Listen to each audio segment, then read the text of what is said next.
Oh, what a day! What a lovely day!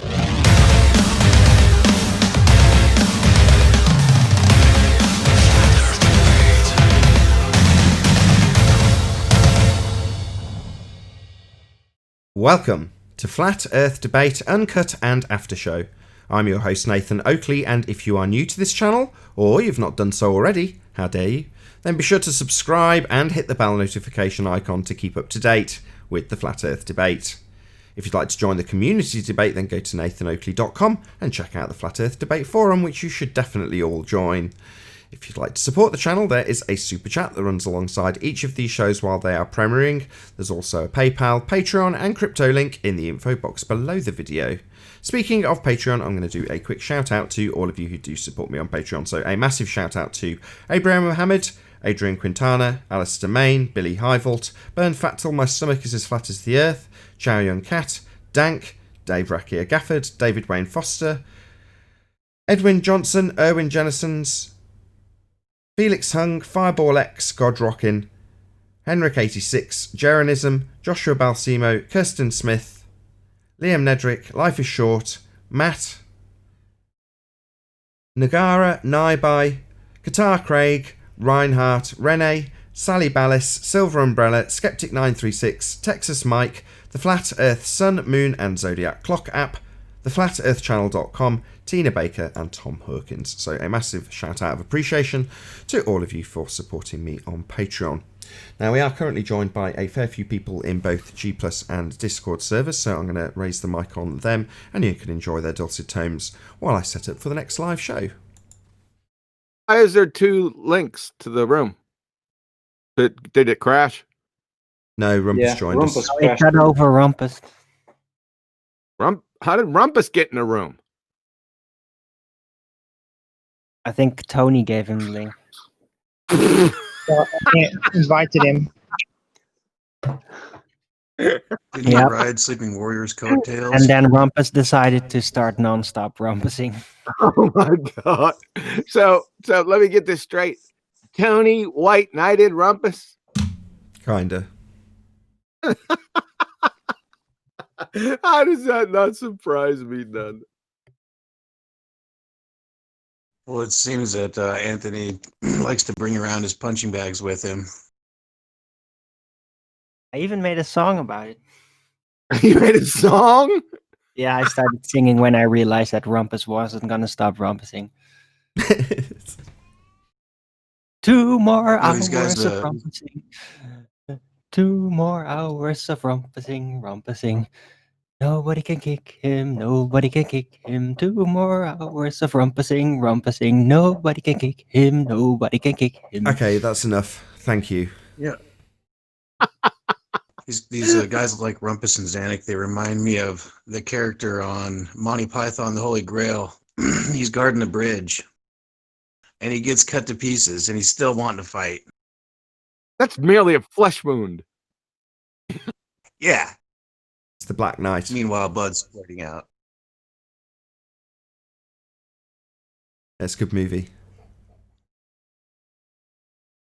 That's Come back in the here. day, I'll bite your legs off.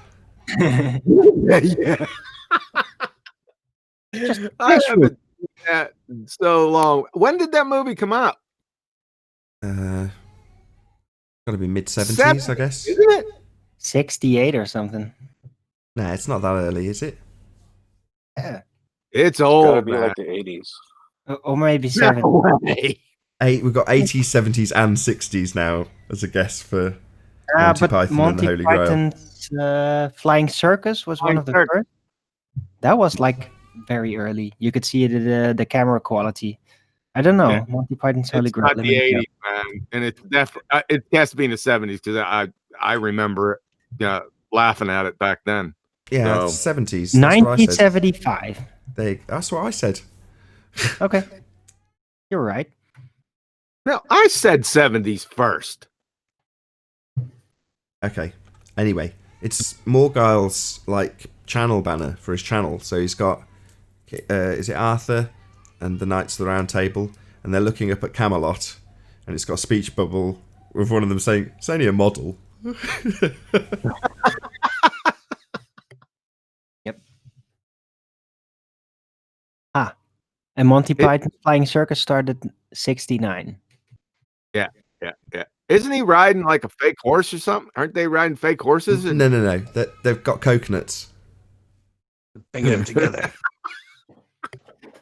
Yeah, how did they get there? Well, they theorized that swallows would have carried them over.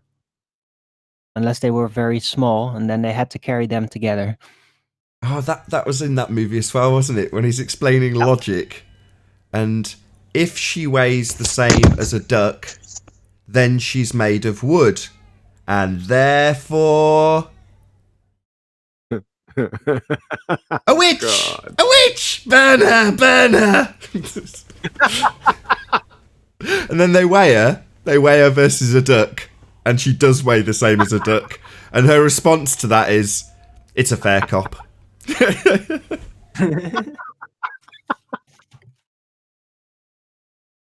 That's a great scene when the guy's explaining the twisted logic. That's just brilliant.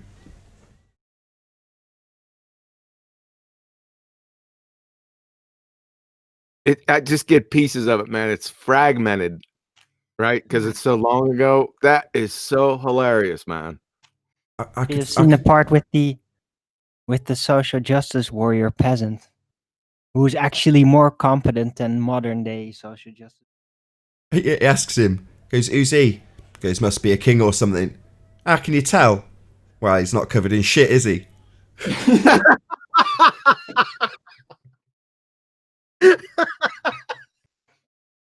And now some globehead is listening and is wondering what we're talking about and comes in. Did you hold on a second? You keep coming out. Did you just watch this? No, it's one of those movies as a kid, as my kid's literally howling in the background. It's one of those movies I was told from a Christian, very devout Christian family. You know, my uncle was a pastor and my grandmother's a missionary. You know, very, very Christian upbringing. So I was told that I wasn't allowed to watch those movies by Monty Python, especially not Life of Brian. So as a consequence, I now know pretty much the entire movie verbatim. Yeah. All right. Yeah, I've seen that movie. In my teens, I've seen it 60 times or something. But it's really so compact. There's so many funny jokes, and they stay relevant. That's the amazing thing. It's just a very well-made movie. There's a great story that Steve Coogan told about John Cleese, and I think they were filming. I can't remember the film that they were filming. Gulliver's Travels or something like that. So John Cleese watches Steve Coogan drive away in his Ferrari, and he turns to the director and he goes, "Who was that chap in the Ferrari?" And the director says, "Oh, that's Steve Coogan." He goes, "Terribly talented gentleman, isn't he?" And the director says, Yes, he is very good, yeah. He goes, "I do hope he gets cancer."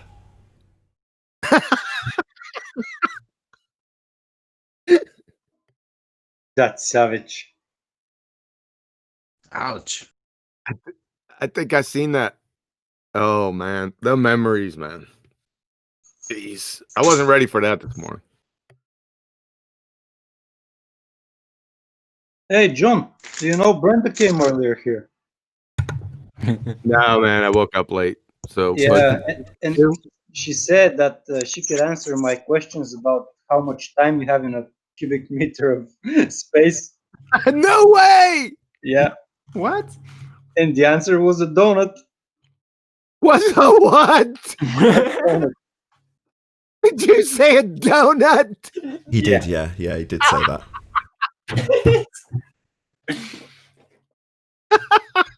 This is getting a little weird.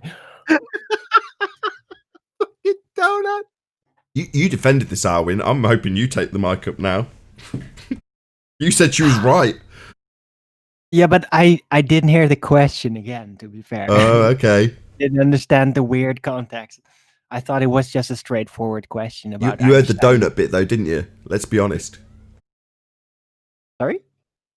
You stepped in after she said donut. That was the bit you were backing. Donut. Yeah, I told you, it gets better. Yeah, Right. the whole of a donut. It's the inverse square law of donuts. But you can buy a whole bunch of donut holes. Well, donuts would be a typical object that would be, or a shape that could be applied or studied within the pseudo-Riemannian space system, the math curve study system. So a donut might be the answer, mathematically speaking. What? I can't believe my ears. If A math donut is might be the reality- answer, mathematically Darwin. speaking. Not The only way- scientific, though, not scientific. It's Good cheaper job by you the gave that dozen, clarity, doesn't it? Arwin. For a second there, we all thought this was a donut that had been scientifically validated as the cause of space-time. My bad. Good job you brought that clarity. Yeah, no, that doesn't work that. You can't just mathematically conceptualize something and then suddenly out of nowhere a donut just manifests. There's your empirical proof. No. No, it's not an actual donut. Well, hey, we got a full Discord panel here. Hoping that later on in the show we can pick on some of these baller Discordians. While we're talking about donuts, any cops in the house?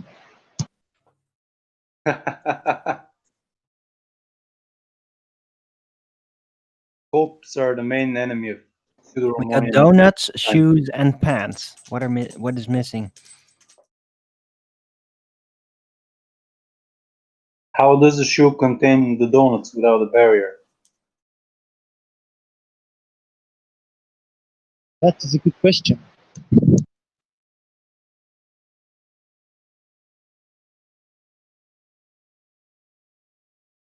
How do you know it Rumpus, doesn't have yeah. a barrier? Maybe the foot is the barrier. Well, it's a natural phenomenon. You put on the shoe with the donut in between, then the foot becomes the barrier that seals the shoe container.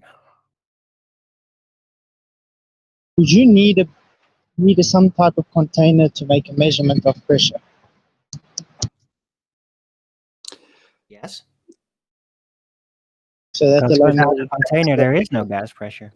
yeah. I mean, that already debunks the assertion that you don't need a container. How do you get the reading without a container? Yeah, you lose all the donuts. It's obvious that all this mounting evidence for outer space and the vacuum of space is so immense that they have to go to donuts to explain it. No, but according to Einsteinian gravity, we're all subjected to the donut. The donut is ever present. And And guess what is that? Remember, what- gravity technically now is a donut. I have whenever no the ball is idea asked- what you're I have no idea what you're connecting to what. You're just saying things, but you're not connecting anything. Yes, I am. It's not Einstein- nonsensical okay. connections, but they are connections. Einstein and donuts, don't tell me anything. Please elaborate. Space-time bending, the conceptual medium, how that's visualized. Yeah, donut shape comes to mind. Purely mathematical. It doesn't resolve anything. I But if don't you know then how. mistakenly take that literal into a donut, then suddenly that mistake would allow you through cognitive dissonance to say, okay, gravity is a donut.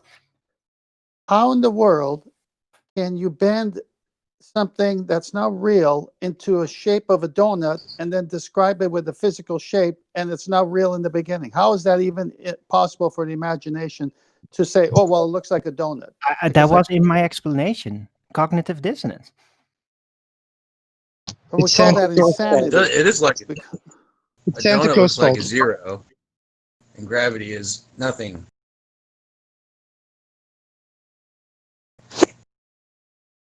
You can think of it as something.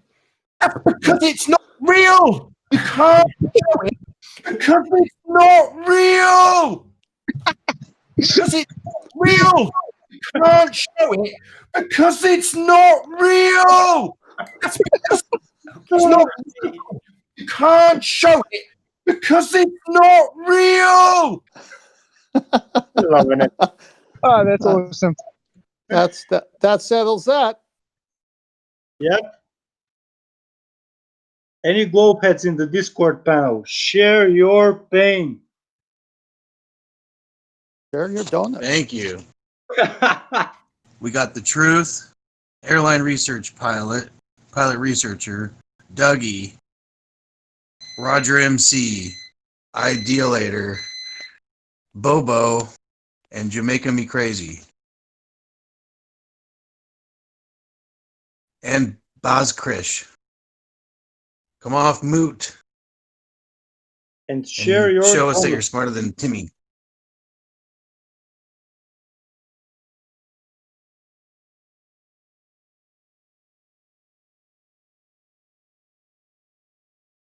We are hungry and will gladly accept any donut. Yeah, gravity is becoming a very scrumptious subject. Hey, by the way, Dejan, concerning your experiment and the potential transmutations going on, gives me a very interesting new light to the idea of how gases could be recycled in the upper layer. Because I earlier said, like, there must be something transforming helium into another substance in order for it to come down, or it would pile up forever there. Yeah, it's just But this dissolving. transmutation gives a new opening to that. It's like maybe there is something happening up there that changes, that transforms it into something else so that it comes back down again in another form. I don't know. I think it's just basic, just dissolves it, just redistributes charges. So we had maybe a wrong perspective on the whole process. Right. It is very fascinating. So Arwen, ballers have any Excuse- claims to make. can you shut Any the longer- fuck Come up? on. Arwen, can you shut up? Arwen, And guess shut what? up! At last, he Shut up! Arwen, Not really excuse fascinating. me.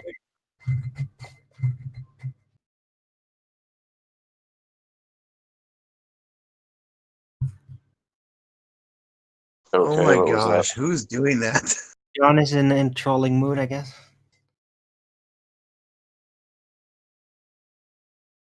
Well, it is Friday. Arwen, after it's all. Oh, Arwen, hang it's on. coming through the G plus. I can see Nathan's icon lighting up. So that's someone in there. Someone in there, if you can see. It's John. It's John playing samples. Okay. Was it John last time? John, was that you last time doing it? Even though you said you didn't? Were you totally messing with him? What? What are you talking about? I'm confused. Oh, I think it was like 5 shows ago. It was happening again, and Nathan was handling it pretty cool, but you could tell it was getting on his nerves. I think it was John. We need a mod here in Discord though. Someone to kick these idle globers, these stationary globers. Righteous is there. Well, there's room. There's room for 2, so it's all good. I Okay, wonder well, just have sometimes why some- they do it. Are they just filler? Are they literally taking up space in order to prevent others from going in?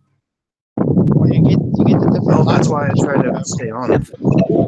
Whoa, that's all right. What the fuck? You can listen to the show while it's live and not broadcasting.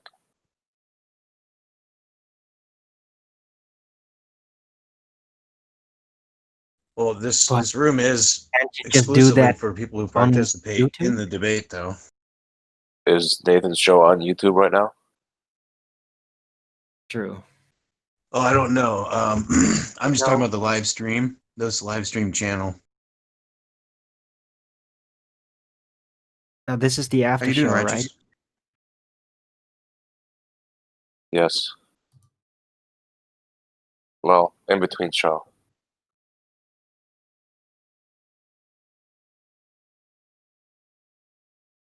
Well, I'm off.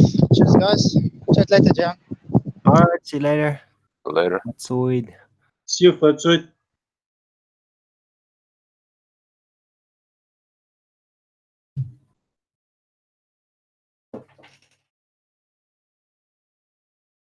Oh.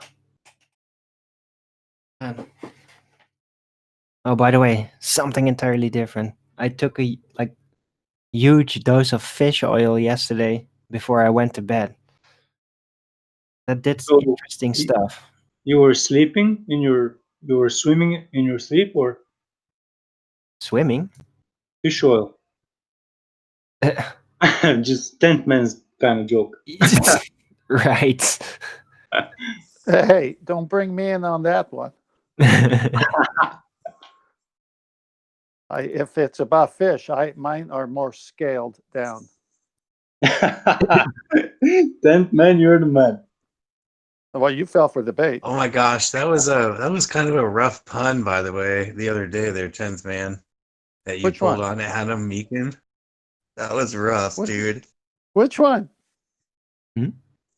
Which You one? remember I the love one I'm Adam. talking about? No, I love Adam. Which one was it?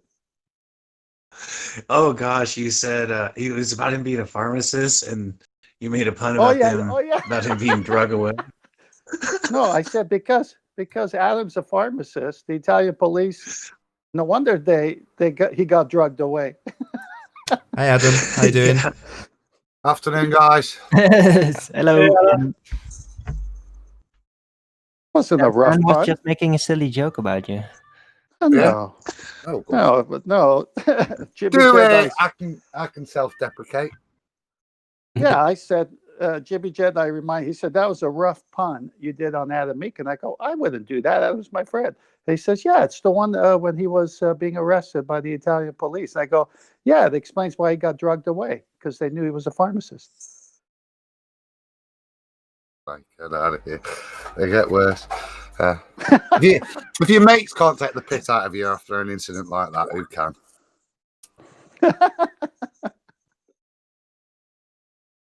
Cheers. I can't wait to visit Europe. We'll have a IPA in the proper British pub. An Indian pale ale, yeah. It's my brother-in-law's favourite, an IPA. Perfect. I'm buying. I'm a white wine man, as you know. All right, no problem. But I should sit there still, share a bag of peanuts, mate. Yeah, Over. Let me know. Fish and chips. Fish and chips. Take you for that. It's a date.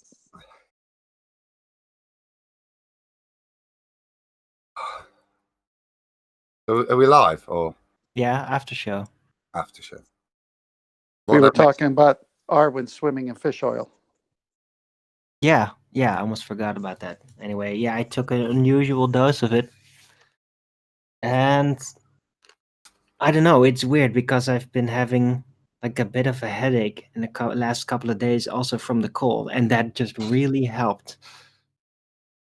So, and I dreamed a little bit stronger than usual in a good way. About fish or No, what are you taking? fish oil capsules. Omega-3s and 6 oils. Sorry? Omega-3 and 6 oils, or Yeah. or just straight cod liver, or No. Hold on. Let me get the bottle.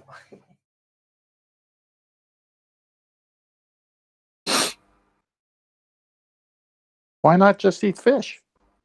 that's what I always think. Fish is a great source of fish oils. Recent studies show.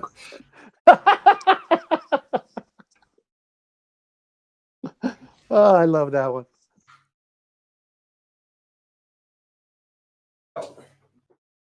Eat a bunch of fish sticks. It's Royal Green. That's a brand, fish oil, and it's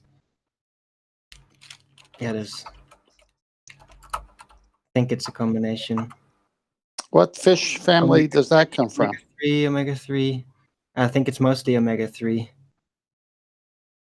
Yeah, it's 3. Yeah, but it's a good brand. It's organic.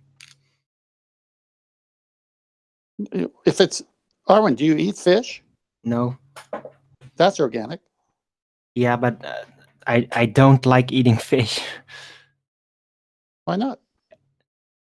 because I don't like it. Never did. I don't really like the taste of it, and I think they're creepy. Creepy. Yeah, it's too identifiable.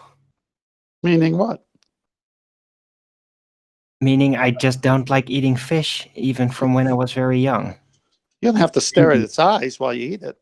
Yeah, and I think that's creepy. Well, don't eat the eyes.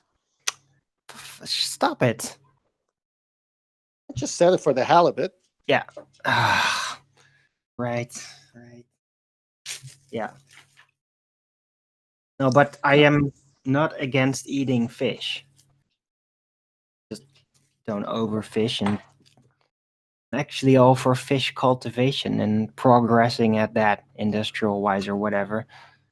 I need fish oil. It's very good for me. And I'm vegetarian next to that. So I already take fish oil pretty much every day, but just the minimum. And yesterday I thought, okay, I'm going to take like 5 of them now. Bang. And it was good. You're vegetarian, but you take fish oil. Yep. So you thought of? I think is it linseed oil? Has similar omega-3 properties. No, if you want to look at a vegetarian. No, I think you're thinking of marrowbone jelly.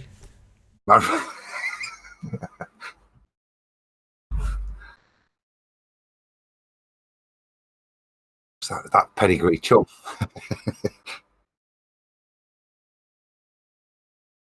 Yeah, but look, I'm not like the vegan type. I'm not in it for the animal welfare. I have my wider views on that. I do all of this basically for my own health benefit, really. And I do like living animals as well. But yeah, they eat each other as well. Well, I could tell you weren't that way because you have a leather jacket. Yeah, I do. Right.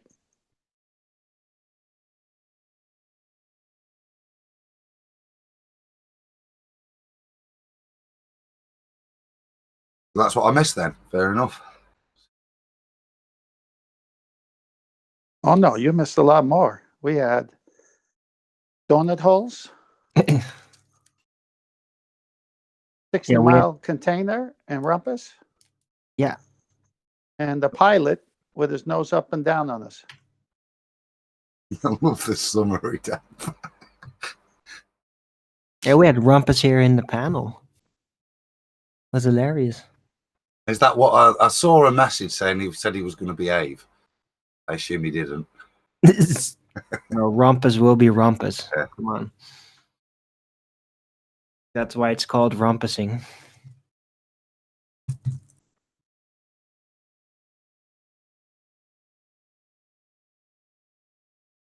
I think rumpus is the constant reminder that you need a container for that gas pressure, because when he opens his mouth, it's just a lot of gas.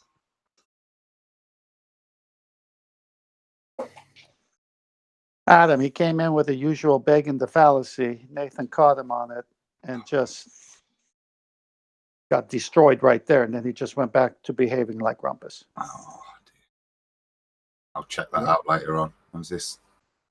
Saturday's show, is it?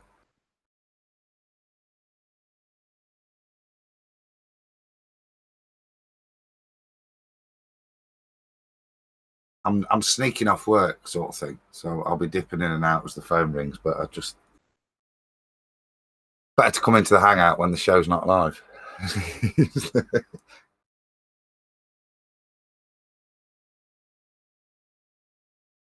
Yeah, it's easier to get a word in. Do we have any ballers in Discord that want to talk? All of them.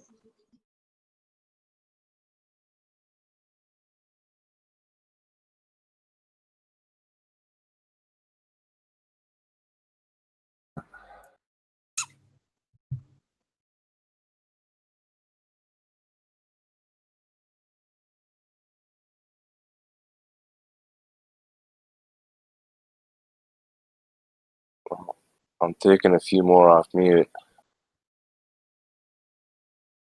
And the pilot came back. Maybe he wants to talk now while it's quiet.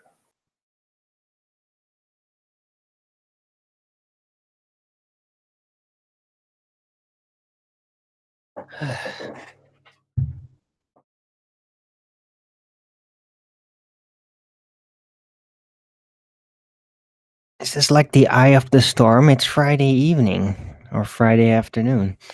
What's going on? I don't know.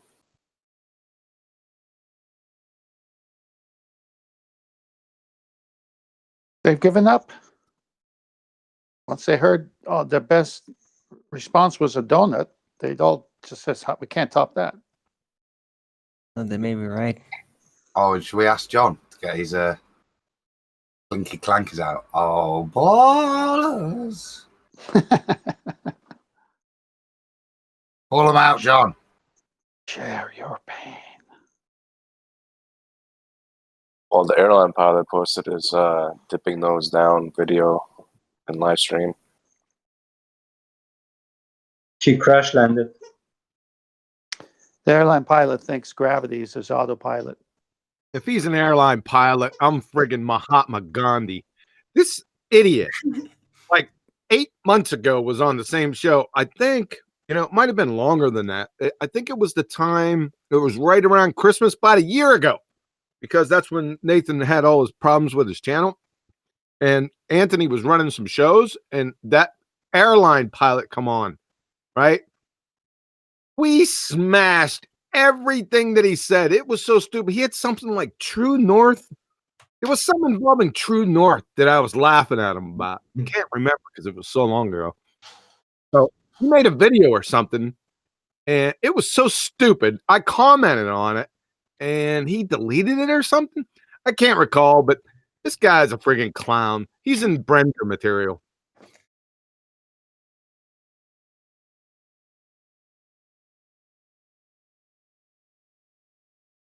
Adam, is that you?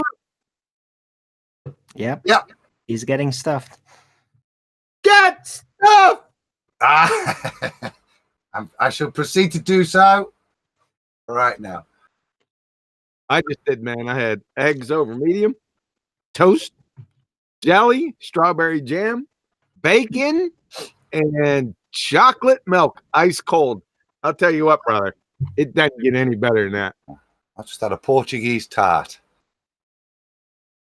I got blueberries. Organic. Is Nathan able to fix that end bit of the intro, John? I had space time. I had donuts. not, Man. we'll just have to roll what we got. Not beaten yet. But 10th man, are you sure that donut's not gonna lay too heavy on the stomach? Good arrow. Gravity. Well, my stomach is the space in between.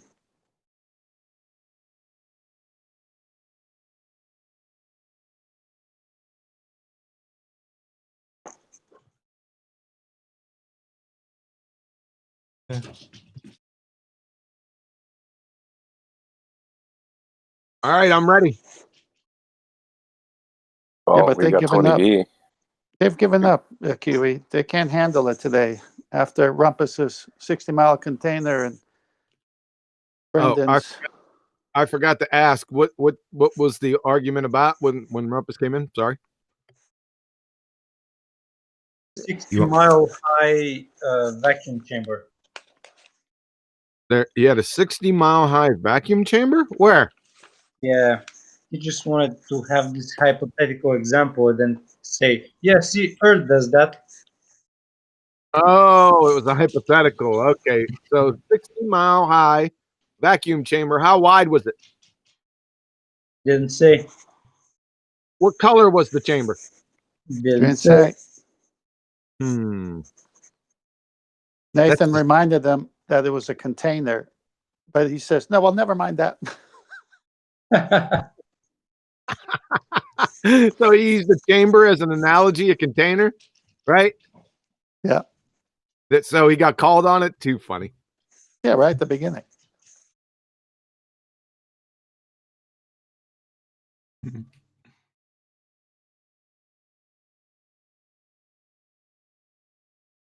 Was that it? Well, there's a lot of Yeah, rumpusing nothing. as well. Do you want to hear about the rumpusing? Hmm. No, I experienced that one too many times. Thanks.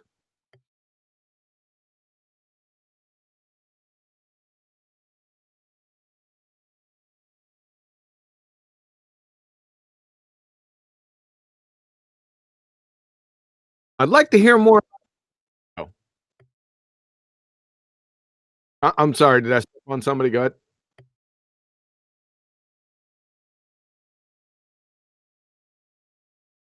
Hello? Is my There mic was a working? feedback loop. Hello? My mic No, your working? mic just cut out. Yes, it was a feedback loop. You were saying, John? I'd like to hear more about the donut. So the question is, how much time is in a cubic meter of space? Is that the question? Yes. And the And the answer was a donut. Hey, my answer yesterday was 3. Remember that?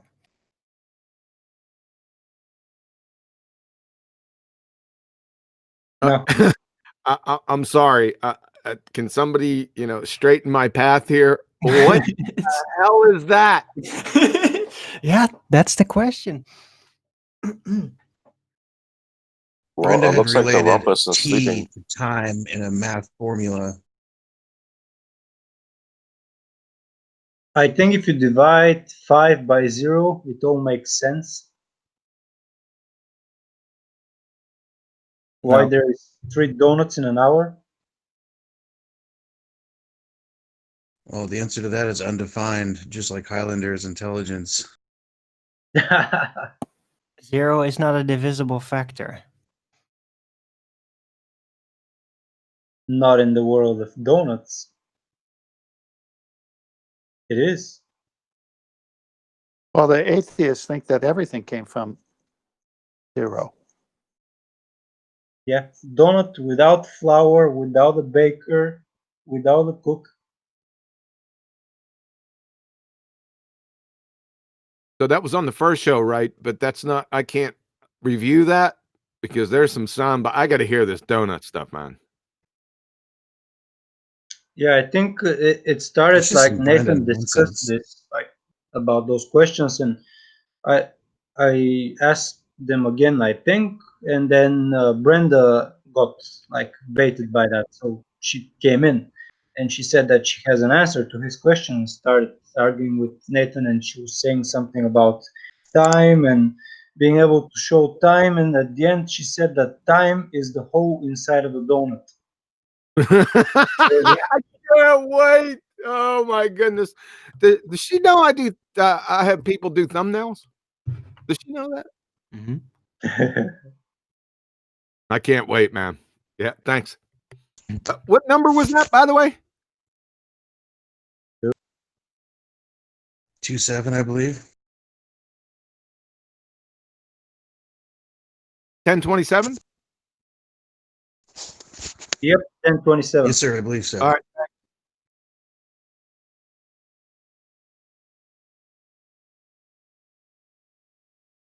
Yeah, we got a full Discord panel in here.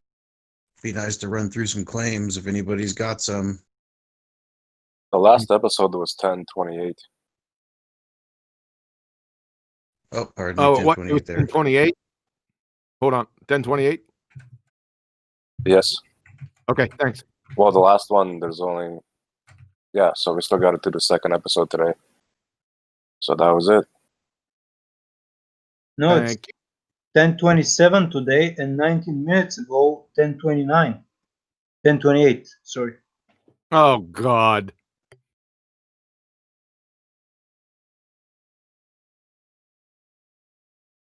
Whenever he airs today's show, that's what it is.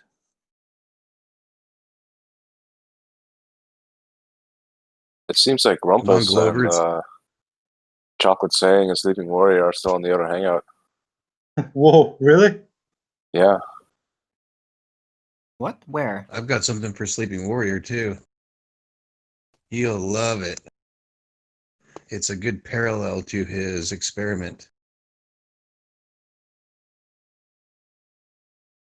See that? See, that's what happens when you allow them to beg the question. You're still talking to them. Did you say bake the question? Yeah, beg the question. Bake the question, as in baking donuts. Yeah, but if you're eating breakfast with John, it's bacon the question. Don't Yeah, be deep now. they can argue within the fallacy forever. Well, yeah. I mean, I like a good debate, but the whole point is if the whole premise is wrong, call it out at the beginning and come up with some better points, or else you're just going to be talking to them for endless hours.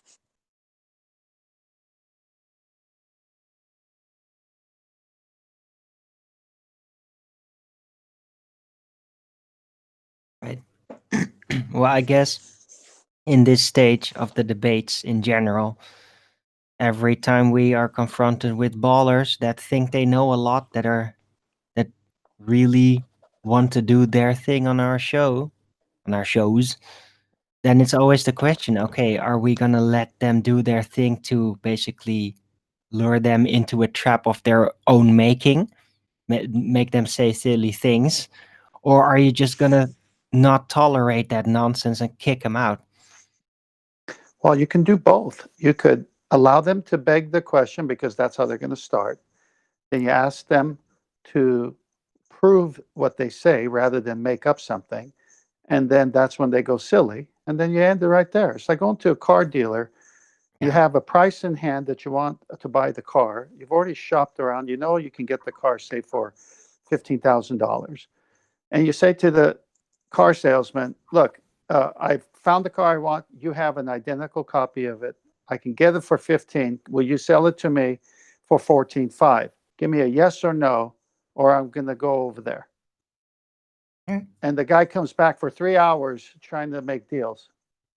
No, just give me. It's ridiculous. Okay. But what if you weren't talking about a flat earth related subject? Pick one.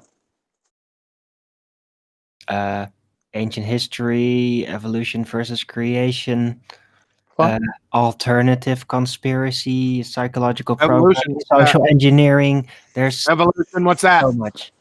What's evolution? That was a false dichotomy. And what's evolution? False dichotomy? Yeah, evolution and creation. That's a false dichotomy. No. Yeah. Why? What? One is just wrong. Why? Because What's so false evolution. about it? What? I'm going to tell you. Evolution doesn't and has never existed. That makes it a false dichotomy right there. No, that just makes it false.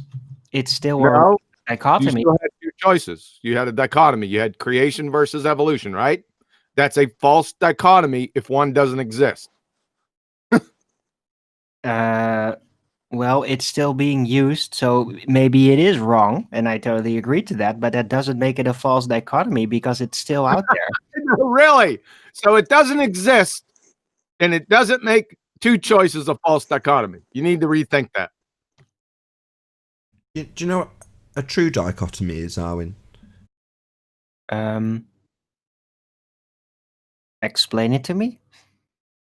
A situation where you have literally only two choices, and it can only be one or other of those two choices.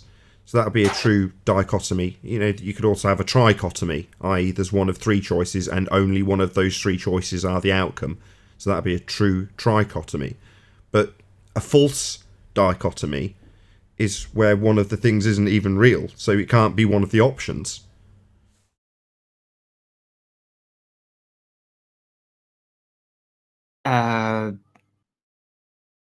Right, but yeah, look, it's just I call it a dichotomy because it's relevant right now. The idea is still out there. It's still being discussed. Yeah, of course, one is wrong. I get that. No, one doesn't It's still exist. going on. No, one doesn't exist. It's not that it's wrong. It doesn't exist. Yeah, that's right. It doesn't exist. It's still being put out there, though. And thus, we're going to be up against it. And that makes it a dichotomy. But No, that's what. there's no other options That's what. anyway. No, So no, there's you're no missing. other even tries.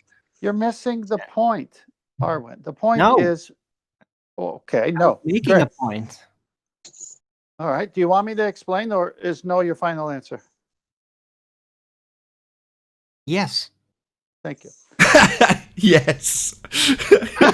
That was hilarious, man. Go ahead anyway, 10th man. All right, let me gather my thoughts. You're awesome, Marwin. Oh, All if right. you go ahead. So if one doesn't exist and it can't be demonstrated, it can't be put aside something that does exist that can be demonstrated and say it's a dichotomy and argued within that frame of reference. One doesn't exist. You have to pick something else to argue with creation, not something that doesn't exist. Let me give an easy example. We're going to have three things. We're going to have a flying red dragon as number one. Okay, so flying red dragon. Number two is a convertible car.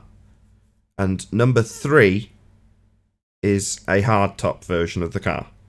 I'm using cars because 10th man used cars. So is it a true dichotomy to say that when you walk into the dealership, your choices are only, given that you're going to walk out with a car, is it a true trichotomy that your choices are flying red dragon, hardtop or soft top? Is that a true trichotomy, yes or no? Or is it being presented as such? Is the dealer actually making that claim? Yes, I'm saying to you as the dealer right now, your choices, given that on my showroom floor are only two cars, one has a soft top and one has a hard top, and the other isn't real, it's a dragon, but I say, which one would you like, sir? Because I'm going to assert this is a true trichotomy. You can pick one of the following: red dragon, hard top, or soft top. Is that a true trichotomy or a false trichotomy? I'm going to be very pedantic with you on this and say, yes, it is true, because that option is given and the person can actually make that choice and then be fooled. But it is still there. Okay, no, well, that's fair enough that you can make that answer. It is, however, wrong. That would be a false trichotomy. Equally, a true dichotomy would be the hard top versus soft top. And a false dichotomy would be hard top versus red dragon. I don't know. If I give you a false dichotomy of hard top or red dragon, you can't leave the showroom with one of those options. So it's not a true dichotomy. However, if you're definitely going to leave the showroom with a Ford Taurus hard top or soft top, because you're definitely buying a Ford Taurus, then you're going to leave with one or the other. That's a true dichotomy. I don't know. This is not going anywhere. It's not that hard, Arwen. No, don't be like that. I get the point. This is about the angle of what is real. That's the anchor point for me. I'm just looking at, is there an option presented? And it's not relevant whether it's real. It's only if it's considered as an option. If it's there. No. As with the red dragon example, evolution, you're not going to offer that as an example. It's the red dragon in my example. You can't pick it. It's not even defined. Right. There's still people, unfortunately, out there that believe it, though, whatever it is. And there's people that believe. Hold on. And there's people that believe in red dragons. So can I leave the dealership with the red dragon? I doubt it. Maybe some really weird people that would really believe that, but no, I think the belief about evolution being real is probably a lot more common, but it's also people that just don't pay a lot of attention. So, sure, but I can substitute red dragon for anything that people do believe in, like ghosts, hard top, soft top, or poltergeist. Is that a true trichotomy? Well, obviously not. You can't walk out the showroom with a poltergeist. I'm not gonna go there. You don't want to know. But No, but I'm offering you the choice though. So does that make it a true dichotomy? A trichotomy, rather? it depends. No, it doesn't. It's A just a false poltergeist can be trichotomy. real. Yeah. Experienced myself. Anyway, evolution's undefined. It's not a thing. It's not an actual thing that you I can. agreed to that. Never disagreed. This is Okay, well, Dismember a baller. Just the conclusion then is then John's point is it's a false dichotomy, and he's right. I disagree, but I agree with the content of the actual material in the Arwen, in the physical world, we're talking. I don't know. Unlike In ballers, the physical world. unlike ballers, Arwen hasn't got some underlying I point have that he needs another to make at the end understanding of this. about what false dichotomy means, but Yeah, but you brought poltergeist. it's the first time anybody confronted me with this, so I don't know. I'd have to look it up, I guess. I'm False contrasting dichotomy. to something in the spiritual realm versus the physical realm. In the physical realm, Dichotomy, first, you got to understand what a true dichotomy is, right? There's only two choices. Now, it can be compromised. To have a false dichotomy, it can be compromised in two ways. One to the negative, one to the positive. That is to say, in your example, one of your dichotomies doesn't exist. So that makes it a false dichotomy. And then it can go the other way. If you say two choices, but there's actually more than two choices, then that's also a false dichotomy too. Yeah. I qualified my example. I said there's only two cars on my showroom floor, and you are going to walk out with a car. So you're right. All right.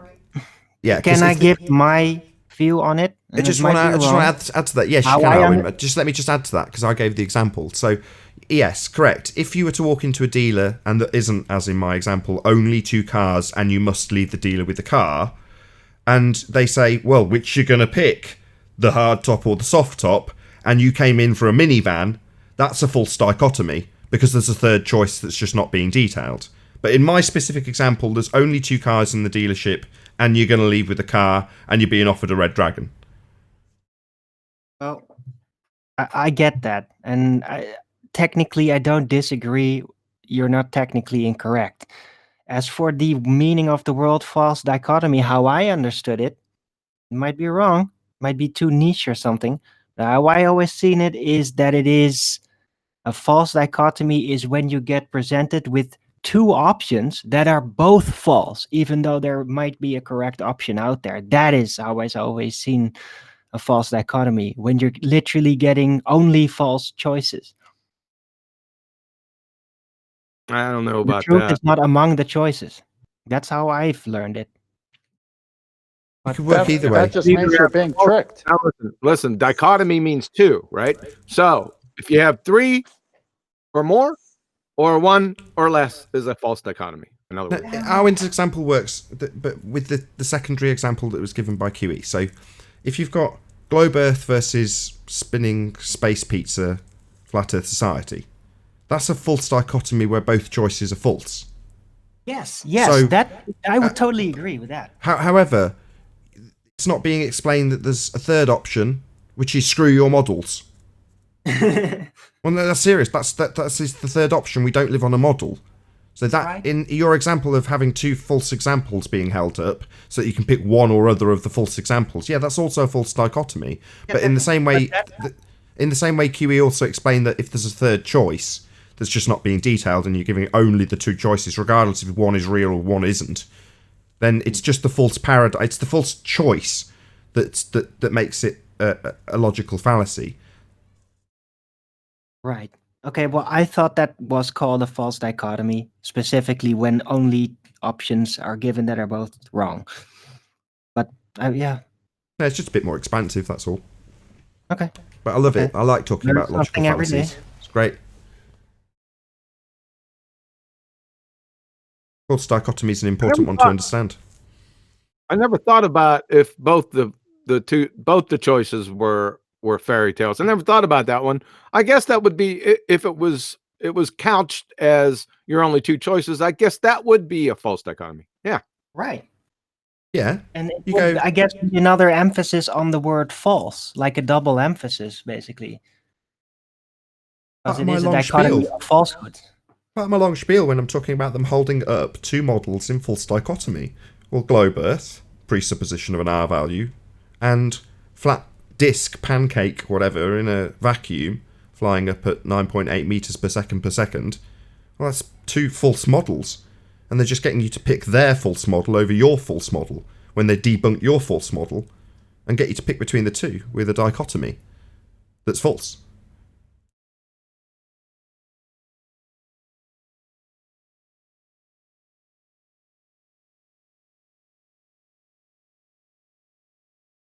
I remember the first time I heard that word. It was on a show called Red Dwarf, season 4, episode 3. With no, I'm serious. It was. I think the episode was called something like Hudson, and it's about a replacement robot for the ship's robot called Crichton, and essentially they give him a paradox to shut him down. So they're led to believe that there's a place called Silicon Heaven. You know, where do all the calculators go? Well, they go to Silicon Heaven. And that keeps them sane. It keeps the robots sane. But the robot that's getting replaced learns how to lie and lies to the new android and says there's no such place as Silicon Heaven. And it sends the robot nuts and he shuts down. And a little message plays. And it says, a metaphysical dichotomy has forced this unit to overload and shut down. A new unit will be sent out shortly. Dude, but Wow. you keep on bringing this up. What is this bloody red dwarf? You The Red don't Dwarf. know Red Dwarf? Are you serious? No. A Red Dwarf is based on a brief history in time. So it's just a situation comedy set on a mining ship. And the general basic plot is that one of the crew steals a load of hallucinogenic mushrooms and drugs his roommate. So he gets punished and sent outside. No, he gets sent into stasis, which is suspended animation. So you're already picking up the Einsteinian. I don't need to highlight it. Anyway, he's set in suspended animation and no longer applicable in time. Anyway, as a result of him being put into suspended animation, the roommate fails to fix a drive plate, which wipes out the entire crew and leaves the ship covered in radiation. And the pilot of the ship, which is a computer called Holly, just lets them drift for 3 million years. So when this guy's revived, Dave Lister, he's basically the last human being alive. Meanwhile, his cats, which he picked up on Ganymede, have been breeding in the ship's hold for 3 million years and evolved into something that resembles humans, just with slightly longer teeth and a bit more self-obsessed. So that's the cat. And they've also rescue a robot called Crichton, which is just an android, a futuristic android servant, programmed to wait on them hand and foot. And that's basically it. But the entire plot is all based on, what's his face, the guy in the wheelchair's book. Oh, Stephen was that Hawking. his? That's what I was going to say. You said a brief history in time. Was that Hawking or was it Davies that wrote that? I thought it was Hawking. I could be wrong. I'm pretty sure it's Hawking. I'm asking the question. I always get that mixed up, but I know the book. Yeah, so it's all based on that. So they were relatively new principles or descriptions at the time, and that's what was taken and turned into a TV series. And it's based in space with, you know, a lot of the concepts that came on there were directly lifted from the book. So they've got wormholes, white holes, black holes, bending of time, parallel universes, you name it. Right. I just looked it up. It's Stephen Hawking. Yep. Yeah. John, you got to watch the reverse time universe episode. Gonna say, there you go. my favourite is backwards. That's my favourite too. So that's based on a concept also described in that book called the Big Crunch. So if the universe is expanding constantly, what's your question? What's it expanding into? Let's just brush past that. Eventually, once it's expanded as much as it can, it will start to contract and time will run in reverse. So essentially they go through I can't remember I think they call it a wormhole in that instance. There's always some sort of hole that they're travelling through. Anyway, they go through and end up on Earth in the present day for us, and everything's running backwards, which culminates in the cat character taking a reverse dump, going into the bushes, and you can imagine. Is this now? This is British, right? Yeah, very. Okay, that's The, why the main 'cause I've character's a never- Scouser. He sounds like Anthony.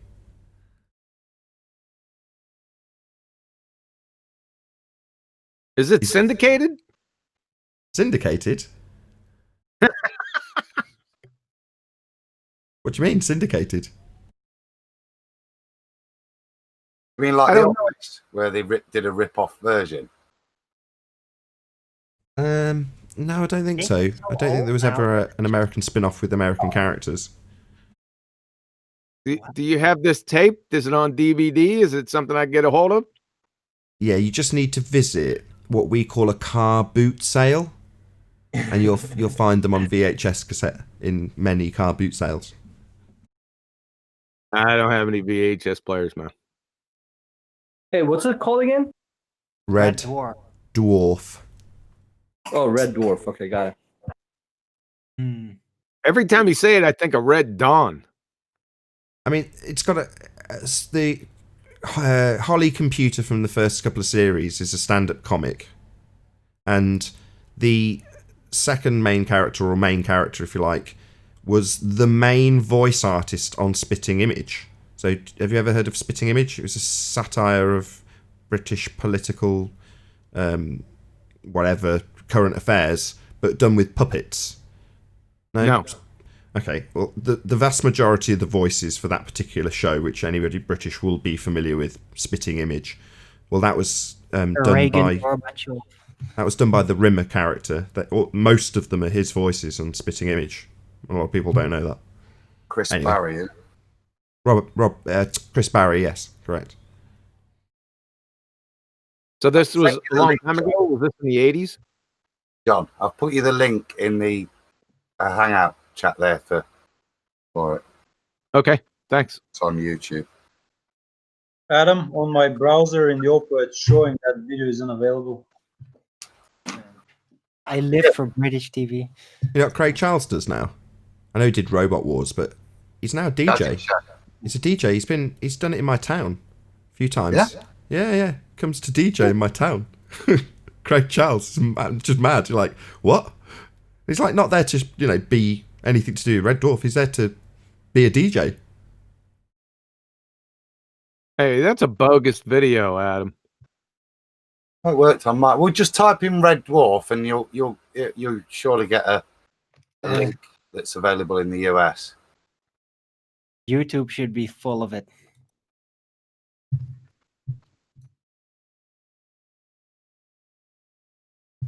I'll try to link you up with something good.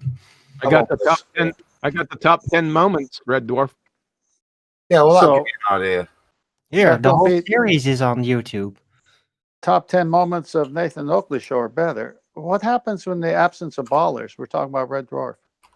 Yeah. Well, then, just to summarize that, today we had the Brenda, then Rumpus, then the pilot, and they all get aboard on that plane and they crash together.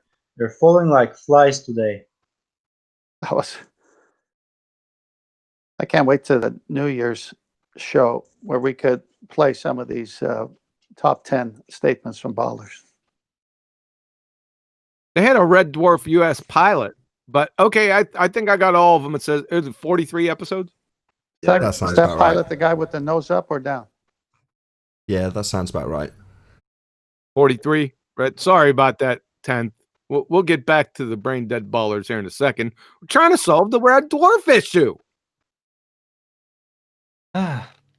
You're probably going to be in a lot better mood in the coming week. I've never seen a reverse dump.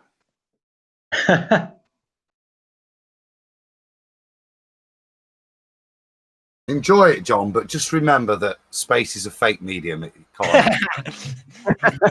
All right. Yeah. It is. Okay. It is pure. No, I hate to say this because it was my favourite shows growing up as a kid, but it's pure BBC propaganda for space. And just a disclaimer: donuts are a real thing, and they're tasty. They don't represent space They time. lie happy on the stomach. Yeah, there was plenty of donuts in Red Dwarf. They were always travelling through some giant donut. So Don't play the music. I'll get a copyright strike. God damn it! Hey, sorry about that. I turned it off real quick. So when I hit the first episode, it said not available, right? So I went somewhere else, and then it popped up. That theme tune. It was one of the first things I learned to play on the piano.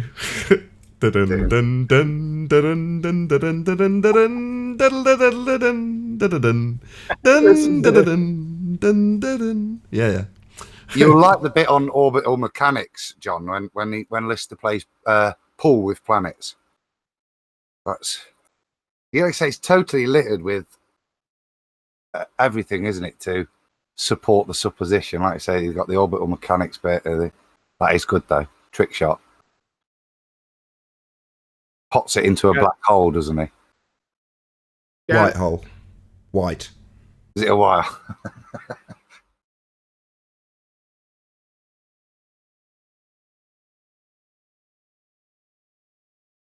Yeah, a white hole was spewing time back into existence.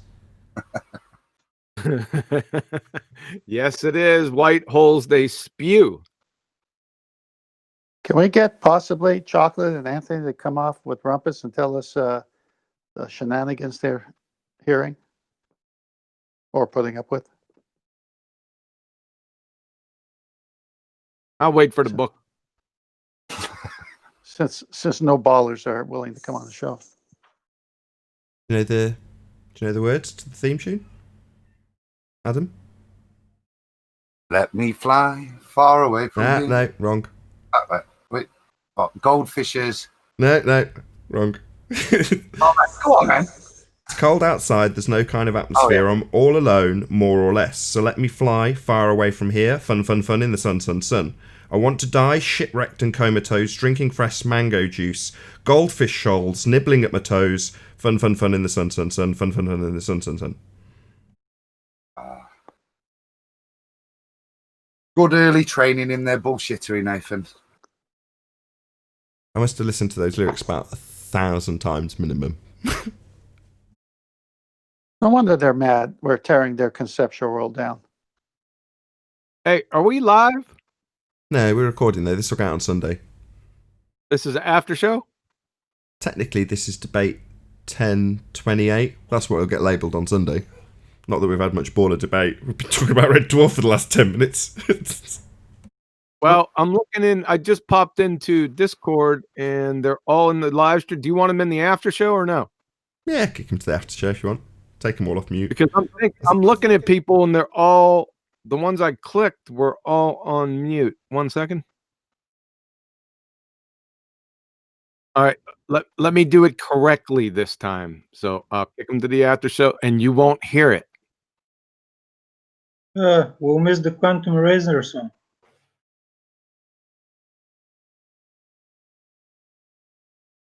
Say that again, the one. We'll miss the QE song. Ring, ring, ring, ring, ring, ring, ring, ring, ring. Oh, someone's causing feedback. Someone's causing feedback. Hello? I'll have to mute that line. Someone needs to sort their feedback out.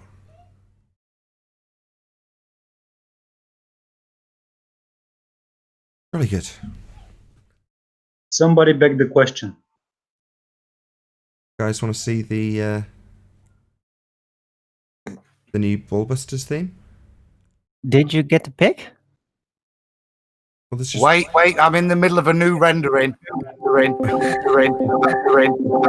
god, QE. Hello. Causing audio chaos. John is constantly feeding back. John, put up some headphones, man.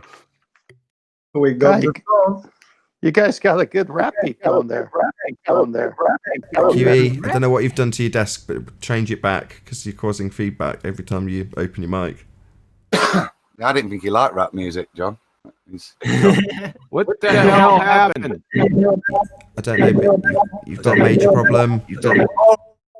Oh, God. It's not me. I turned everything off. You're in Discord as well. That's what the problem is. You're in two places at I think the once. Terminator broke the No, internet. I'm not. You are. I can see you're in Discord. Right, just because I'm recording this. No, I'm not. I got out of it immediately. You're in Discord. You need to mute and deafen in Discord. Oh God. Chocolate, you live. Hey, what's up, guys? It was all QE's fault. He was in QE. He was in Discord and Hangouts. That's what the problem was. Choco, you live. Sorry, man. I got out of Discord that kept me in there, man. Sorry about that. It's all right. It wouldn't let you go? All right, Look, ballers. the one's desperately trying to say something. Go ahead, the one. Chocolate, you live after this rumpus thing. Yeah, I decided to stick around and hear some more nonsense. Get my fill of nonsense for the day. So Riley and him are still going at it. Oh my God. It's kind of fun. Where? And the old hangout. Remember, there was an old hangout. Rumpus came in and started in being that one? Rumpus. Yeah, It's we were still going? there. Yeah, What? it was me, Riley, and Rumpus. Yeah. Hilarious. So what happened? What do you think happened? Rumpus is in there being Rumpus. Still trying to understand relative density. Apparently, he thinks that that a gold, if you drop a gold bar, it should go up because the air above it is less dense than the air below it. Not realizing the actual gold bar itself is actually heavier than the fucking air. Like, I don't know what's wrong with this guy. No, he does have a fair point though. He does, because his question is, why does it move in that particular direction, even though it's relative and opposite the other direction? Why up and down? And I've got the answer. I know why it does it. It's We because went over this months ago. what? Hold on. We went over this months ago. I had a little blurb on Skype that explained this. I thought this was over. Really? Well, let's Yeah. just hear it anyway. Go ahead, Anthony. Well, ahead, hang on. sorry. Do you want to, if you can do it quick and concise, John, do you want to explain how it's over? I got to find it, but go ahead. Okay, so what I said to him was, because what he said was like he had the Earth in a random direction, and he said what governs it into that direction, and then I realized what it was, and because he let me have my rules, they were my rules, right? I added one of the rules which basically said it's from the perspective of the observer. In other words, the eyeballs of the observer. So like what we've got on screen for John's picture there, he's got the horizon in the middle of the picture. I get my direction back when the minute I do it from the perspective of the observer, rather than from the third person perspective of God, the omnipotent position above, because nobody can do that. We don't have that. Everything's relative to the observer. The minute I do that, I get my up and down back, and he doesn't want to give it me. Yeah, he's just a funny guy, man. I don't. He can argue like a motherfucker though, can't he?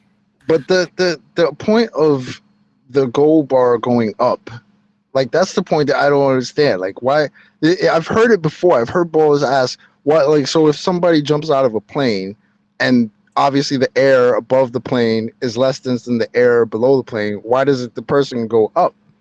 And it's like, but you're not talking about the air above the plane compared to the air below it. You're talking about the density of the person compared to the air. Yeah, but Right, what they're okay, saying is, okay, why is it in that I'm going to do this with you orientation? now. Sorry to interrupt. Right, I've got this gold bar in front of me. What's it supposed to be doing? Well, the way Rumpus had it, right, let me share screens and I'll show you how we did it. And at first I thought he had a valid point. I was going to say, oh shit, let me share screens and you can give me the answer. But I'm happy with my answer. So, oh Found shit. it. So after he's done, I found it. So whenever you're ready, let me know. Okay, just bear with me, Malik. Right, so what Rumpus was saying. Go ahead.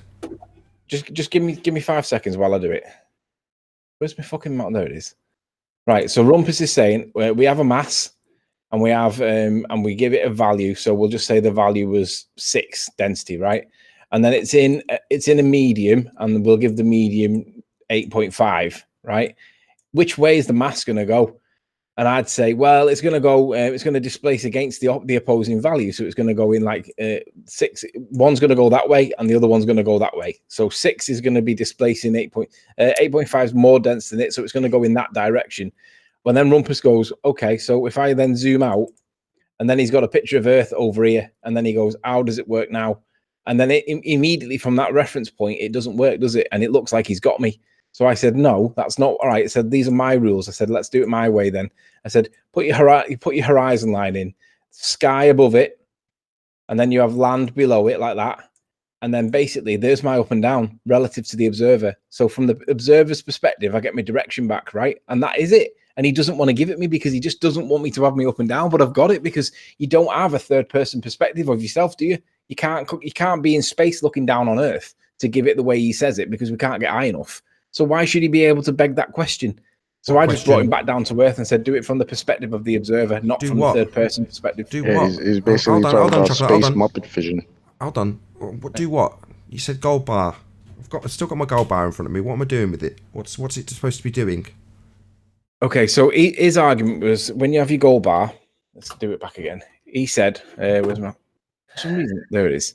So paint stick. He says, right, so you got your gold bar and it weighs a value, right? And then it's in the medium of air. And you let go of it, which way is it going to go from this perspective? What? Whoa, hold on. What are you talking about? It's in the medium of air. My gold bar is not suspended in air. What are you talking about? That's what he's asking. So when you let go of it, what do you mean when I let? Hold on. So first I've got to pick it up. Yeah, you've got to pick it up. Oh, yeah, right. He accepts that you got to pick it up. Hold on. So, which way did it go when we picked it up? Up. Conceptual. Up?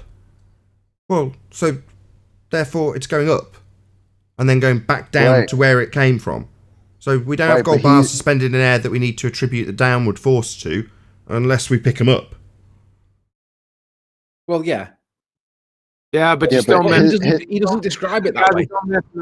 You're still missing it. This is easily solved. Go on. Go ahead. Go on, John. Easily solve it for us. What? But just I will share my screen. Let me solve it. It's just a simple issue of direction.